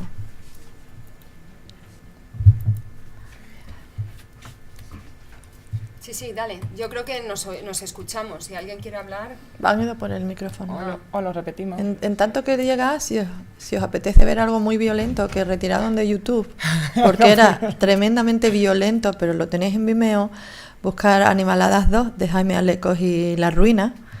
Es un videoclip muy violento que YouTube consideró que era tan violento que no podía permitir que siguiera allí. Y sin embargo habla sobre un espectáculo por el que se paga mucho dinero, mueve mucho dinero en este país, porque hay violencia que se puede ver pero no en YouTube. Animaladas 2 de Jaime Alecos, y le echamos un vistacito. Ya tenemos sí, ella está esperando la palabra. Yo creo que se me veía bien igual, pero claro, por el streaming. Bueno, no, pues darles las gracias por vuestro diálogo. Al principio pensaba que ibais a estar las dos exactamente en la misma línea. Creo que son dos visiones de una realidad, pero aunque estáis muy en la línea, yo creo que habéis dicho algunas cosas diferentes. Entonces, me gusta mucho pues, una cosa que ha dicho Emma, ¿no? De cómo has ido contando del libro y de lo que pasó y cómo la realidad no es blanca, negra y monolítica.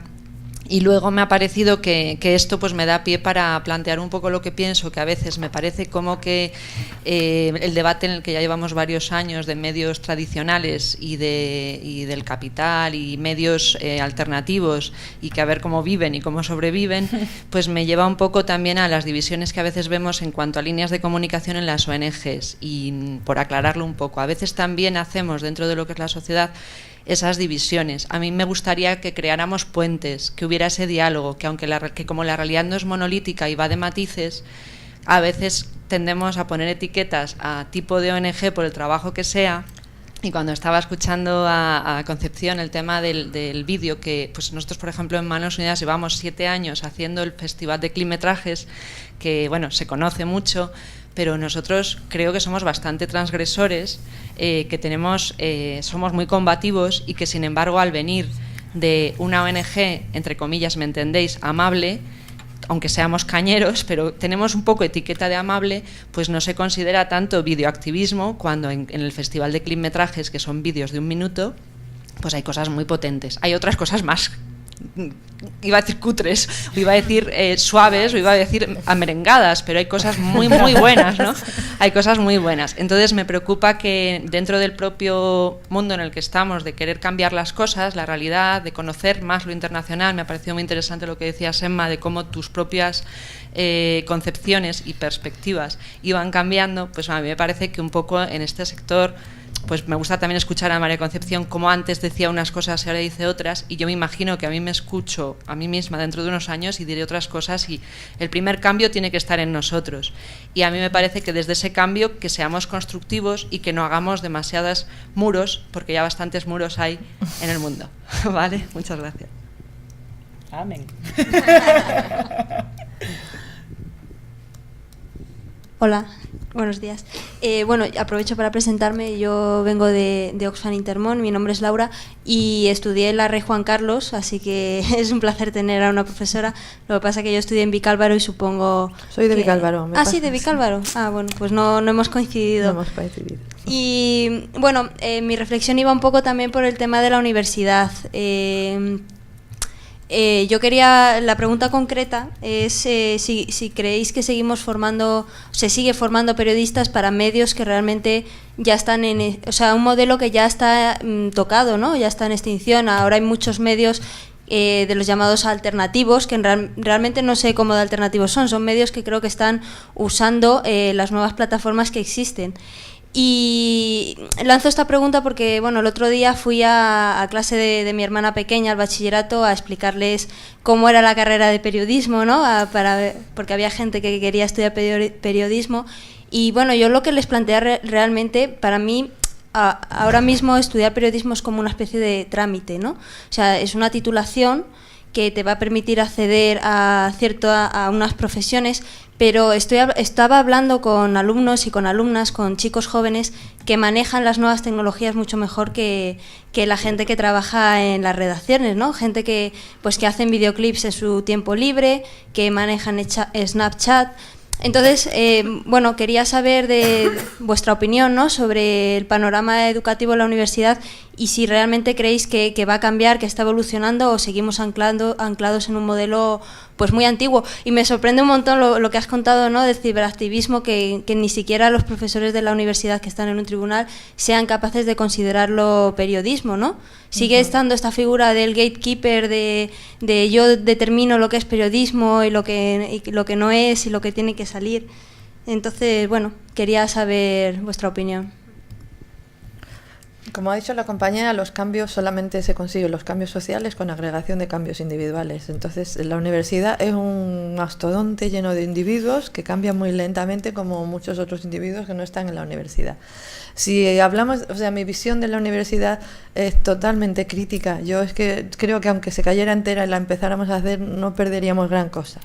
O sea, es así de radical, porque a poquito yo es que ya no tengo 51 años, ya no tengo tiempo de a poquito, tengo mucha prisa. Entonces, no, esa es mi lucha, ¿no? O sea, yo animo a la gente a que se enamore de estos temas, porque les digo, sale la gente de la universidad, un 2%, 3% vamos a ponernos así, como decía Sabina, haciendo un exceso.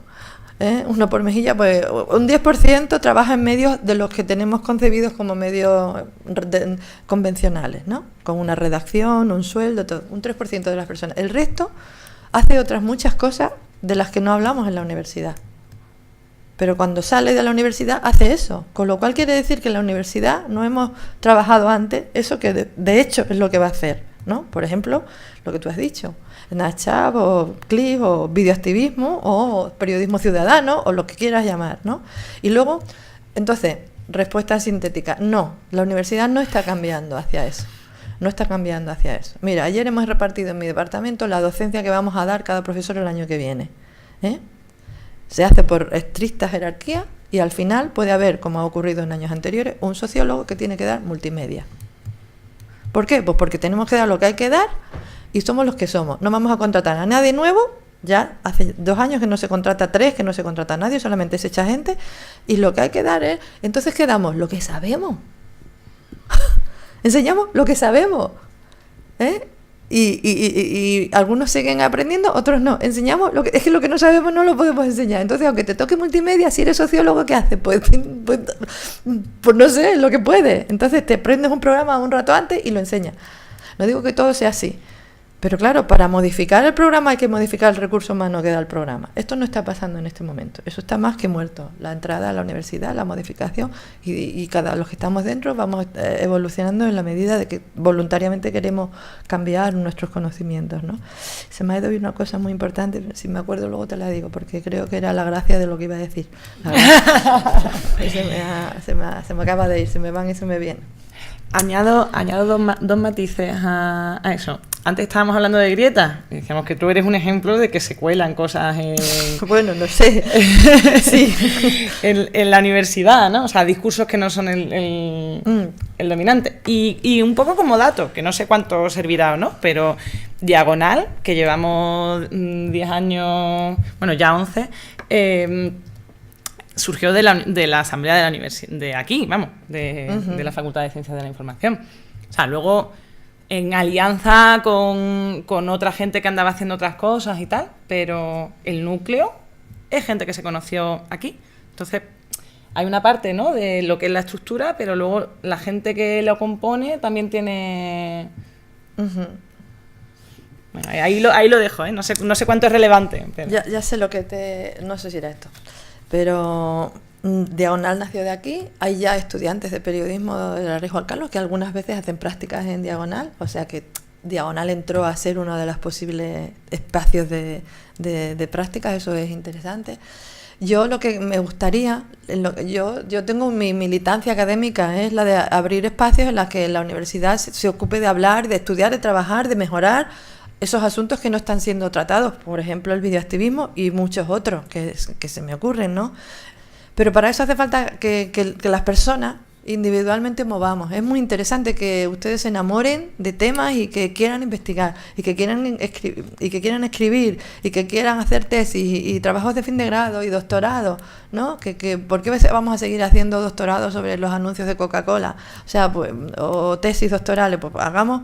Y sí que en eso se está moviendo. Y solamente la universidad tampoco es otra cosa distinta que la sociedad. Somos las personas que estamos aquí en esta sociedad las que tenemos la universidad que consentimos tener, ¿no? Entonces es interesante que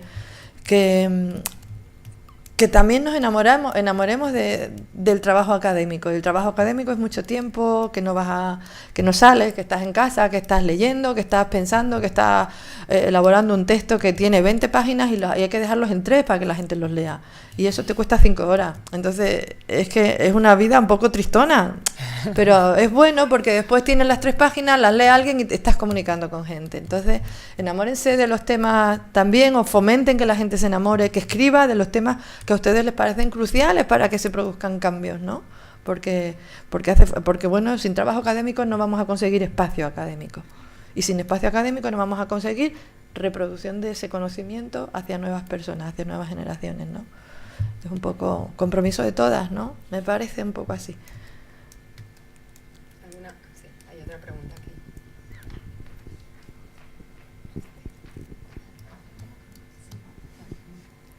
Bueno, a ver si consigo explicarme. Quería preguntaros de todas las cosas que habéis ido diciendo, me he quedado con algunas como que me inquietan mucho, ¿no? Que me han gustado mucho, me han hecho reflexionar mucho sobre la idea de la nueva narrativa como un relato que nunca termina, porque la vida no termina, no hay una realidad que empieza, o sea, no solo que no hay un héroe, sino que no termina, es un continuum. Y por otro lado, el romper con esa visión monolítica, y me hace reflexionar en el sentido de que en el fondo nosotros también, bueno, siempre cuando comunicamos, aunque comuniquemos con una perspectiva por la justicia social, contra el neoliberalismo, incluso feminista, eso nos pone también en una visión monolítica que es la nuestra, ¿no? En cierto sentido, estamos dando ese foco que es el nuestro. ¿Dónde estarían para vosotras esas nuevas narrativas ahora mismo que no terminan y que no son monolíticas? ¿Dónde están, si es que están? ¿no? Porque de repente me he quedado con toda esa idea tan gorda, porque es muy gorda, y he dicho, ¿y eso dónde está? Porque al final Diagonal, que a mí me encanta, y soy, bueno, es de mis medios de comunicación, pero evidentemente tiene su visión monolítica, ¿no? Tiene su perspectiva, aunque no queramos, porque creemos que estamos rompiendo con otra visión, pero rompemos con nuestra visión. ¿Dónde está? Es que existen ahora mismo esas narrativas que rompen con todas las visiones desde una perspectiva multidimensional, que no terminan. No sé si me explica. Sí, sí están, ¿eh? Yo pienso que no tienen un sitio, ¿no? Esto no es que tengan un medio. A mí Diagonal me parece muy importante, siempre me ha parecido muy importante. Yo soy suscriptora de Diagonal desde hace muchísimo tiempo y es que me ha parecido, lo leo no tantas veces y es que digo, ¿pero por qué no lo leo? Porque cada vez que lo leo siempre me termino contenta, porque veo algo que no sabía y digo, es que es tan infrecuente, ¿no? Que algo cercano, o sea, me parece tan importante de Diagonal. También soy suscriptora del diario.es desde que nació, ¿no? Y lo leo poco, pero me pareció cautivador esa idea suya de no pago para leerlo. A veces tengo que pagar para saber qué se hace, qué se dice. O sea, porque es que no es la idea de pago. Yo pago, bueno, que tampoco pagar es lo más importante, ni la única forma de apoyar los proyectos. Pero bueno, si puedes pagar y el proyecto necesita dinero, es básico. Entonces, bueno, pero ese es el tema de ¿dónde están? ¿No? Que es lo que tú preguntabas. A ver, te voy a poner un ejemplo que es muy... casi un poquito deslavadito. Estefan Grueso hizo un documental del 15M... no es importante, ¿cómo era? De hecho, él estuvo en uno de los cursos. Sí, ¿cómo es el título de los 3 adjetivos que le puso San Pedro a prescindible, no sé cuánto, importante? Eran las 3 palabras del documental. Y, por ejemplo, la versión que yo utilizaba cuando lo he puesto en la universidad, hace ya un par de añitos así, era la versión 5 de Estefan Grueso. Y era muy gracioso porque al final de su documental él deja que alguien ocupe el documental. Entonces hay unas personas que meten allí una cosita de 3 minutos al final del documental, ¿no? Ocuparon el documental de Estefan Grueso. Y él dijo, esta es la versión 5, pero puede haber otras, ¿no? Y él planteaba, a mí es por lo que me interesaba, porque él da su versión, su visión, su verdad del 15M, ¿no? Y dice, pero esta es la mía, habrá otras y habrá cientos. Utilicen estas imágenes si quieren ustedes para hacer la suya, otro que utilice la suya, o yo incluso a lo mejor hago otra versión mía, 6, ¿no? La 0.6. Entonces, creo que en las redes y en internet, en YouTube, en Vimeo, encontramos un montón de materiales que son visiones fragmentarias y la gente está rehaciendo las visiones continuamente. Yo creo que el discurso de la verdad sobre las cosas, el discurso audiovisual sobre la verdad del 15M, el discurso audiovisual sobre la verdad del feminismo, el discurso audiovisual sobre la verdad de los machismos, yo creo que está en construcción y que no está depositado en ninguna obra definitivamente, sino que se está rehaciendo. Y todas estas 15MCC, que era este proyecto colectivo en el que se facilitaba toda la producción sobre 15M que la había, y luego cada uno retomaba esas piezas y hacía. Yo creo que la creación del discurso sí que está... y que nos hemos acostumbrado a entender que cada discurso es una visión de algo. A mí una de las cosas que más me cuesta trabajar en las clases, en mis clases, es la convicción, porque la frase la dicen, la gente la aprende, pero la convicción de que todo discurso está manipulado. Es que no existe la posibilidad de hacer un discurso audiovisual que no esté manipulado. Entonces esto lo entendemos, todo el mundo, como es una frase racional, la entendemos, pero luego hablamos pero esto es más objetivo, ¿no? Pero vamos a ver. Es que lo hemos dicho, pero nos cuesta asumirlo. Es que no existe nada que sea objetivo. Lo que pasa es que, claro, mientras creamos que existe que algo que es objetivo, creemos que algo está manipulado. No, es que es todo manipulado. Todo es visión, todo es subjetivo, todo es parcial, todo es un cacho de la verdad. Y la verdad no existe. De hecho, no es que ni siquiera colectivamente. Pero acostumbrarnos a vivir con esa... O sea, en esa incomodidad, que es que no nos... Claro, toda la educación ha venido a... Esta es la verdad, pero esto está aquí. Esto es correcto. Has dado la respuesta incorrecta. O sea, no existen esos parámetros, se están cayendo. A lo mejor solo se están cayendo para una proporción de la población muy pequeña, pero tenemos que hacer que vivamos tranquilos sabiendo que es que no, que se han caído, que es que no sirven para pensar nuestro mundo de ahora, ¿no? Entonces, de todos modos, y pongo mi siguiente preocupación. Yo creo que el discurso hay mucho, está interrumpido, es incompleto y muchas personas estamos aprendiendo a convivir con esa imperfección de los discursos. Lo que pasa es que a mí me preocupa mucho que se produzca tanto y que haya tan pocos espectadores. Yo creo que este es un tema sobre el que hay que trabajar, pensar y construir, ¿no? Porque como que hemos conquistado bastante, estamos todavía muy lejos, pero bastante capacidad de producir los discursos desde focos que no sean los del poder, ¿vale? Discursos no autorizados.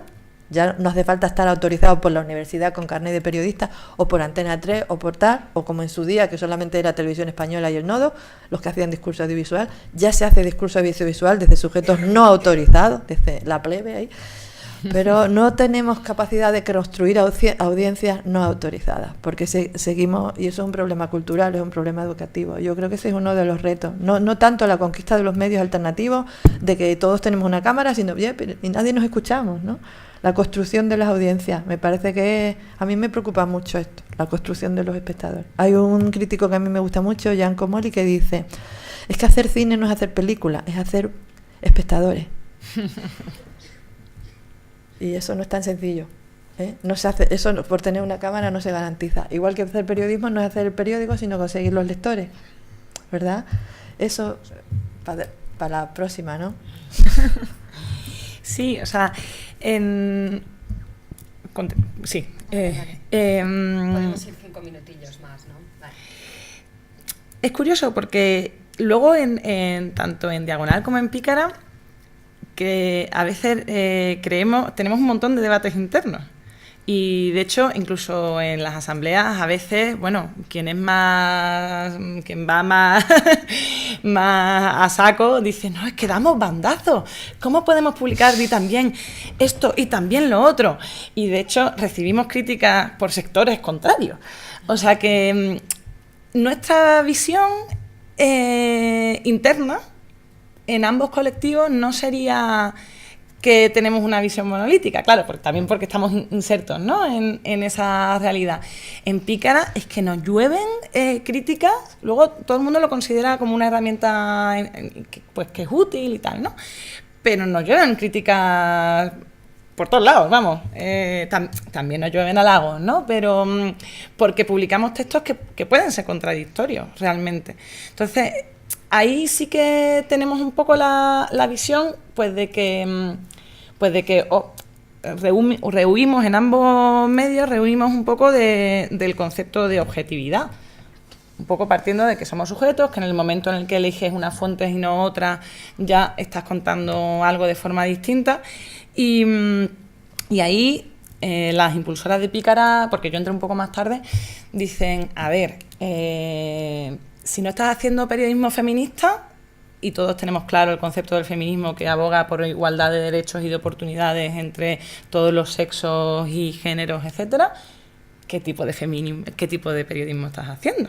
Cuando tienes el 80% que hemos comentado antes de fuentes hombres, el 17% de tal, el 58, no, 50, bueno, ya es que no me bailan las cifras, pero es como 50 y pico, refuerzan los estereotipos de género, se comenta siempre de las mujeres en relación a su parentesco y sin embargo solo ocurre en el 5% por parte de los hombres.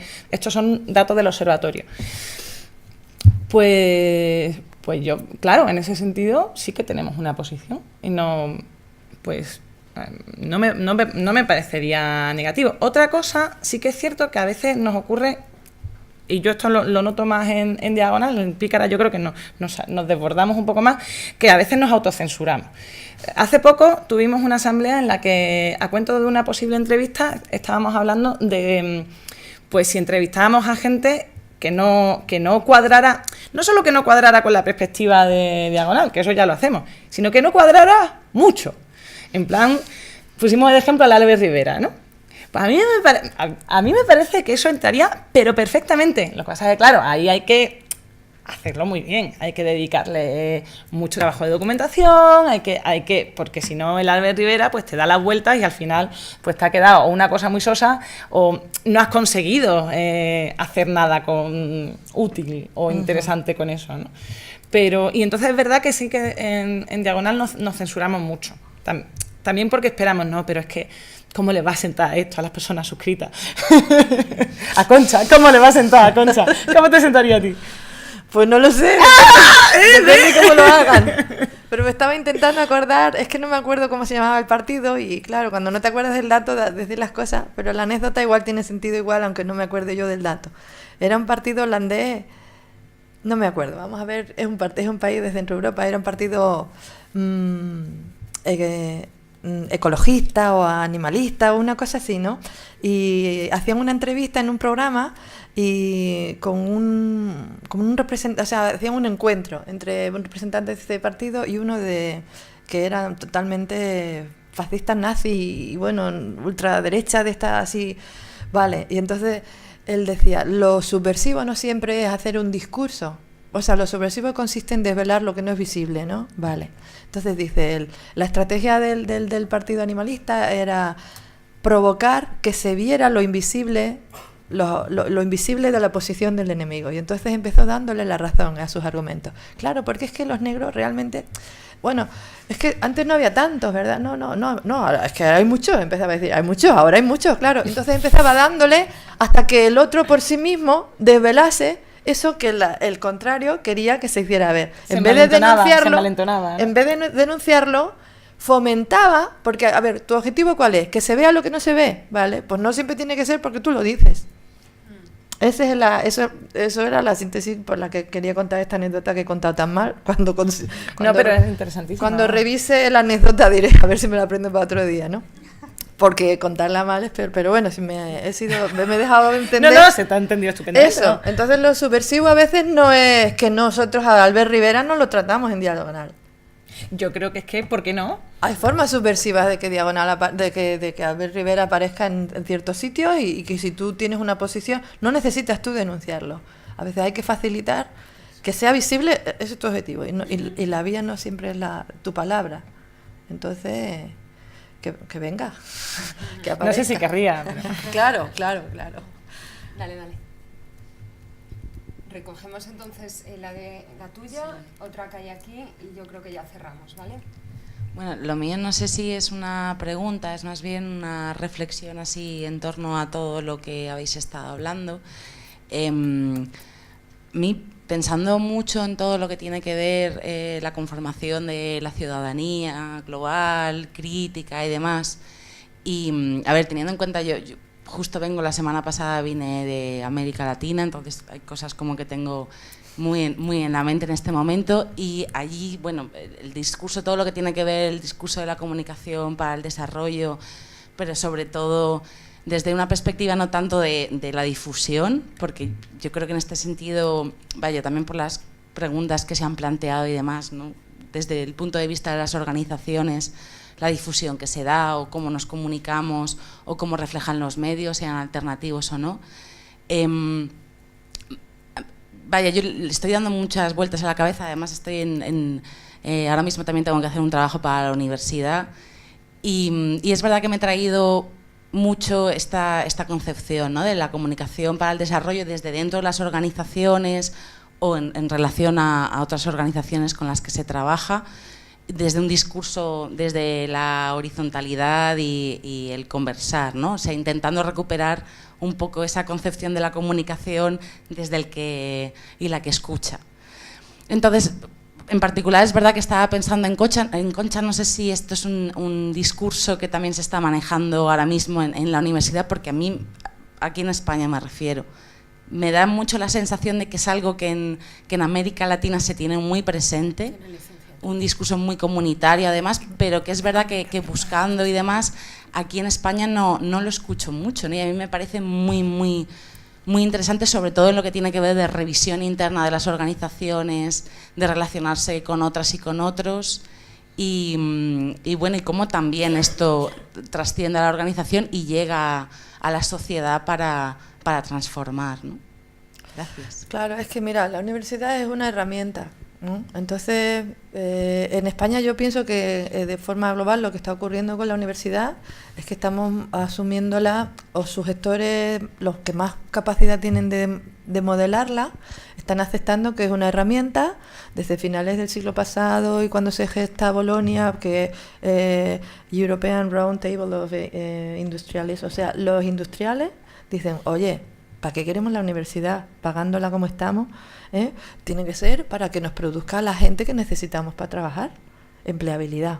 Y eso se convirtió en un credo al que se le dio forma en forma de proyecto Bolonia, y ese es el modelo, ¿no? Entonces, estamos, y son ineficientes, y ahí hay unos funcionarios, y es que pierden, o sea, y es que la pagamos entre todos, y eso se extiende a la sociedad. Claro que sí, la pagamos entre todos, y ahí todos los funcionarios, que nosotros estamos en paro, y esta idea de que no, tenemos que hacerla eficaz, eficiente, y con los modelos empresariales. En una empresa te habían echado a ti, catedrático, que no, Entonces, estamos defendiendo esa concepción de que la universidad lo hace mal, la universidad, los propios estudiantes, pero es que esto no me sirve para trabajar, si al final acabo la carrera y luego lo tengo que aprender todo. Pues claro, efectivamente, pues sí, es que vamos a ver, el empresario quiere que sepas poco de derecho laboral, que no sepas hacer huelga, que no tengas conciencia de tus derechos, que seas capaz de ser feliz haciendo esto durante 8 horas. ¿Qué quieres? ¿Que te haga a la medida de lo que quiere el empresario? Cuando me los pida, que no tengan necesidad de hacer pi durante 8 horas, también los hacemos así. Cuando quieran, que además, mira, si no comen y no tienen novia, si no se quedan embarazadas, mejor, a ver si van a querer ser madres. Y los hacemos así, porque claro, si tenemos que hacerle a la universidad a la gente como lo quieren los empresarios, pues ya saben lo que tenemos que hacer. Feto, subdesarrollado, políticamente como sujeto. Entonces, bien, ¿es ese el objetivo que queremos de la universidad? ¿La universidad es una herramienta de la industria? ¿O es una herramienta de la sociedad? Tengo yo que hacer, porque para eso vivo de la universidad, pues actividades donde vengan señoras como mi madre, que nunca acabó la escuela, y que se lo pase bien y que disfrute de la universidad de su país. Pues claro que sí. ¿Tengo yo que enseñar a hacer manipulación a los periodistas o a los que son receptores? O sea, ¿solamente tenemos que enseñar las estrategias del discurso a los que van a hacer el discurso para los demás o a los que lo van a consumir? Entonces yo, como universidad, tengo obligaciones con la gente que no va a la universidad. Pero esa es mi concepción de la universidad. Yo entiendo que la universidad pública está para servir a mi sociedad. Y mi sociedad, por ejemplo, no sabe hacer asambleas en ayuntamientos donde en vez de 2 partidos hay 5 y tienen que tomar decisiones. Y se atascan porque no están preparados. Pues esa es mi sociedad. No solo mis empresarios, a los que también tengo deseo de servir. Pero como universidad quiero servir a mi sociedad. Y eso implica mucha... Bueno, pues esa visión de que la universidad la pagamos entre todos, para que nos sirva a todas, y que esa no es la que está siendo dominante en este momento. Esa es yo te planteo la concepción que yo tengo, ¿no? Que es la que yo tengo, pero no encuentro que sea mayoritariamente compartida, y en este momento está en regresión dentro de nuestra universidad. Y encima no encuentra aliados fuera, porque mucha gente no sabe lo que está pasando en la universidad, ¿no? La universidad, en este momento, para mí, está siendo una forma de sacar dinero de las familias. Hasta ahora con 4 años para tener un grado, y a partir de ahora con 5, porque vamos a tener 3 años para el grado y 2 años para... Es decir, cada vez te voy a sacar más dinero durante más años, porque vas a hacer lo que sea porque tus hijos sean universitarios, y cada vez te va a valer para menos. Pero te voy a seguir sacando dinero. Entonces, Concha Mateos cada vez tiene más alumnos, entonces, pero apruébalo, no seas mala. No les enseñes mucho, trabaja menos, apruébalo, que aunque no aprendan no pasa nada. Estás formando esclavos. Y es bueno que los esclavos hayan pagado mucho tiempo durante mucho dinero y aprendan muy poco. Entonces, cada vez que desde dentro tenemos la reclamación de la calidad, en otros sitios se ríen. ¿Por qué es esto? Sacar mucho dinero a las familias durante muchos años por poca calidad de educación. Eso es perfectamente funcional con un modelo en el que un pequeño 10% va a disfrutar de una beca del BBVA o del Santander para formarse en Harvard, y serán los que tomen las decisiones. Y Concha Mateos seguirá formando a los que van a tener que obedecer. Entonces tampoco te pongas muy exigente, Concha. Esa es mi concepción de la universidad. Por eso que tú vienes, que en este momento, en los últimos 10 o 15 años, América Latina ha sido un laboratorio productivo de ideas sociales. El derecho constitucional ha estado muerto durante 200 años desde la Revolución Francesa y se han inventado 5 poderes en algunos países de América Latina, no eso de los 3 poderes clásicos. Se han inventado los derechos de la tierra, que tiene derechos como sujeto. Entonces, ha sido un laboratorio de ideas porque se han impuesto una serie... Aquí no, aquí estamos dominados por otra concepción en lo que hemos aceptado, y digo socialmente, porque la sociedad no se ha irritado por esto, de que la universidad se ponga... Tiene como objetivo prioritario la empleabilidad. Y los propios padres de los propios futuros esclavos que están pagando a altísimas tasas aplauden que la empleabilidad, pero no, tu hijo va a ser empleable y muchas otras cosas más que las está haciendo a veces, por ejemplo, el nuevo clima político y la necesidad de que tengamos otras pautas políticas. No tenemos personas capacitadas para eso. La política ha superado a la formación de nuestros políticos, no saben ser los políticos. Hubo reconversión industrial y no ha habido reconversión política. Mucha gente se fue al paro de las industrias porque la industria tuvo que cambiar, la política ha cambiado y no se van al paro. Seguimos teniendo políticos de la pre-revolución industrial. Pero bueno, es la universidad que tenemos, que es muy grave lo que la está pasando. Entonces, bienvenida y sigamos luchando porque la universidad sirva a la sociedad, que yo creo que a quien le... Vale, mientras llega la última pregunta, solo una. En Perú, por ejemplo, existe la licenciatura de Comunicación para el Desarrollo y no es por casualidad, es por toda la tendencia de movimientos sociales en esta línea de trabajo. Rosa María Alfaro lo dice, la comunicación, hasta que no la entendamos como un propio proceso de desarrollo en sí misma, no estamos haciendo comunicación, hacemos otra cosa. Hola, mi nombre es Olivia, soy de Bélgica, así que disculpen mi español. Pero mi pregunta era sobre las nuevas formas narrativas que, por ejemplo, en el periodismo, pues yo estudié periodismo en Bruselas y me acuerdo que mis profesores me decían como, en tus papeles que sean de periódico, de televisión o de radio, tiene que ser siempre objetiva. No puedes poner tus emociones en esos relatos. Pero ¿qué espacio pueden tener las emociones ahora en esas nuevas formas? Porque yo pienso que es muy importante tener emociones en un papel, porque es eso que permite a las personas que lo leen identificarse al relato, a la historia y después moverse para cualquier cambio. Así que, pero tenemos esa imagen del periodismo que debe ser como factos, solo factos, eso. Y, por ejemplo, yo trabajé durante 1 año y medio en Amnistía Internacional en Francia, como en el servicio de prensa, y me acuerdo que siempre cuando hacíamos los comunicados de prensa y todo, estaba como muy plano, como, lamentamos que pasó eso, lamentamos que hubo 500 muertos en Siria, lamentamos que 200 personas murieron en el mar Mediterráneo este fin de semana, pero para mí era como, no lamentamos, es como, tenía mucha rabia y no la podía expresar así en formas tan planas, así que quería preguntar si ustedes imaginan que tiene espacio en esas nuevas formas para las emociones más profundas, pero sé también que esas emociones pueden, si no están bien utilizadas, pueden provocar una incomprensión del discurso. Entonces, ¿cómo podemos imaginar utilizar esas emociones de una manera correcta para provocar cambio y para como proponer el cambio a la gente que lea esos relatos? No sé si me entienden, porque... Sí, perfectamente. Si podéis, por favor, breves, porque vamos ya mal de tiempo, ¿vale? Pues dos cositas, o sea, yo creo que es importante que nos quitemos de la cabeza que los datos no son objetivos, o sea, porque los datos, pues depende de qué datos y qué fuentes estés utilizando. Eso es un poco como base, ¿no? Y con respecto a meterlas en las emociones, yo creo que hay cabida completamente. Hay cabida incluso con forma... Yo soy muy normativa escribiendo, pero en Pícara, por ejemplo, hay una chica que se llama María Unanue que escribe sin puntuación. Y parece, en principio... pensaríamos que sería un texto que no podríamos leer o que resultaría cansado o que no quedaría claro y tal, y sin embargo hace textos deliciosos, absolutamente estupendos. yo creo que hay fórmulas lingüísticas de expresar emociones, y creo que a mí me mueve la emoción para escribir. Vamos, yo gran parte del libro lo hice después de pegarme una llorera. Eso también es una técnica también, o sea que luego tenía que revisar porque hemos intentado no pasarnos con los adjetivos, ¿no? O sea, en ese sentido yo creo que, bueno, también soy normativa, ¿no?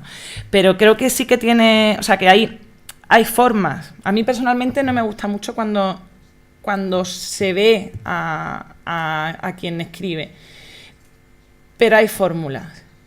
O sea, hay fórmulas de transmitir emoción sin que se te vea a ti, y también hay fórmulas para que, bueno, que se te vea, pero que se vea que no eres lo importante, digamos, ¿no?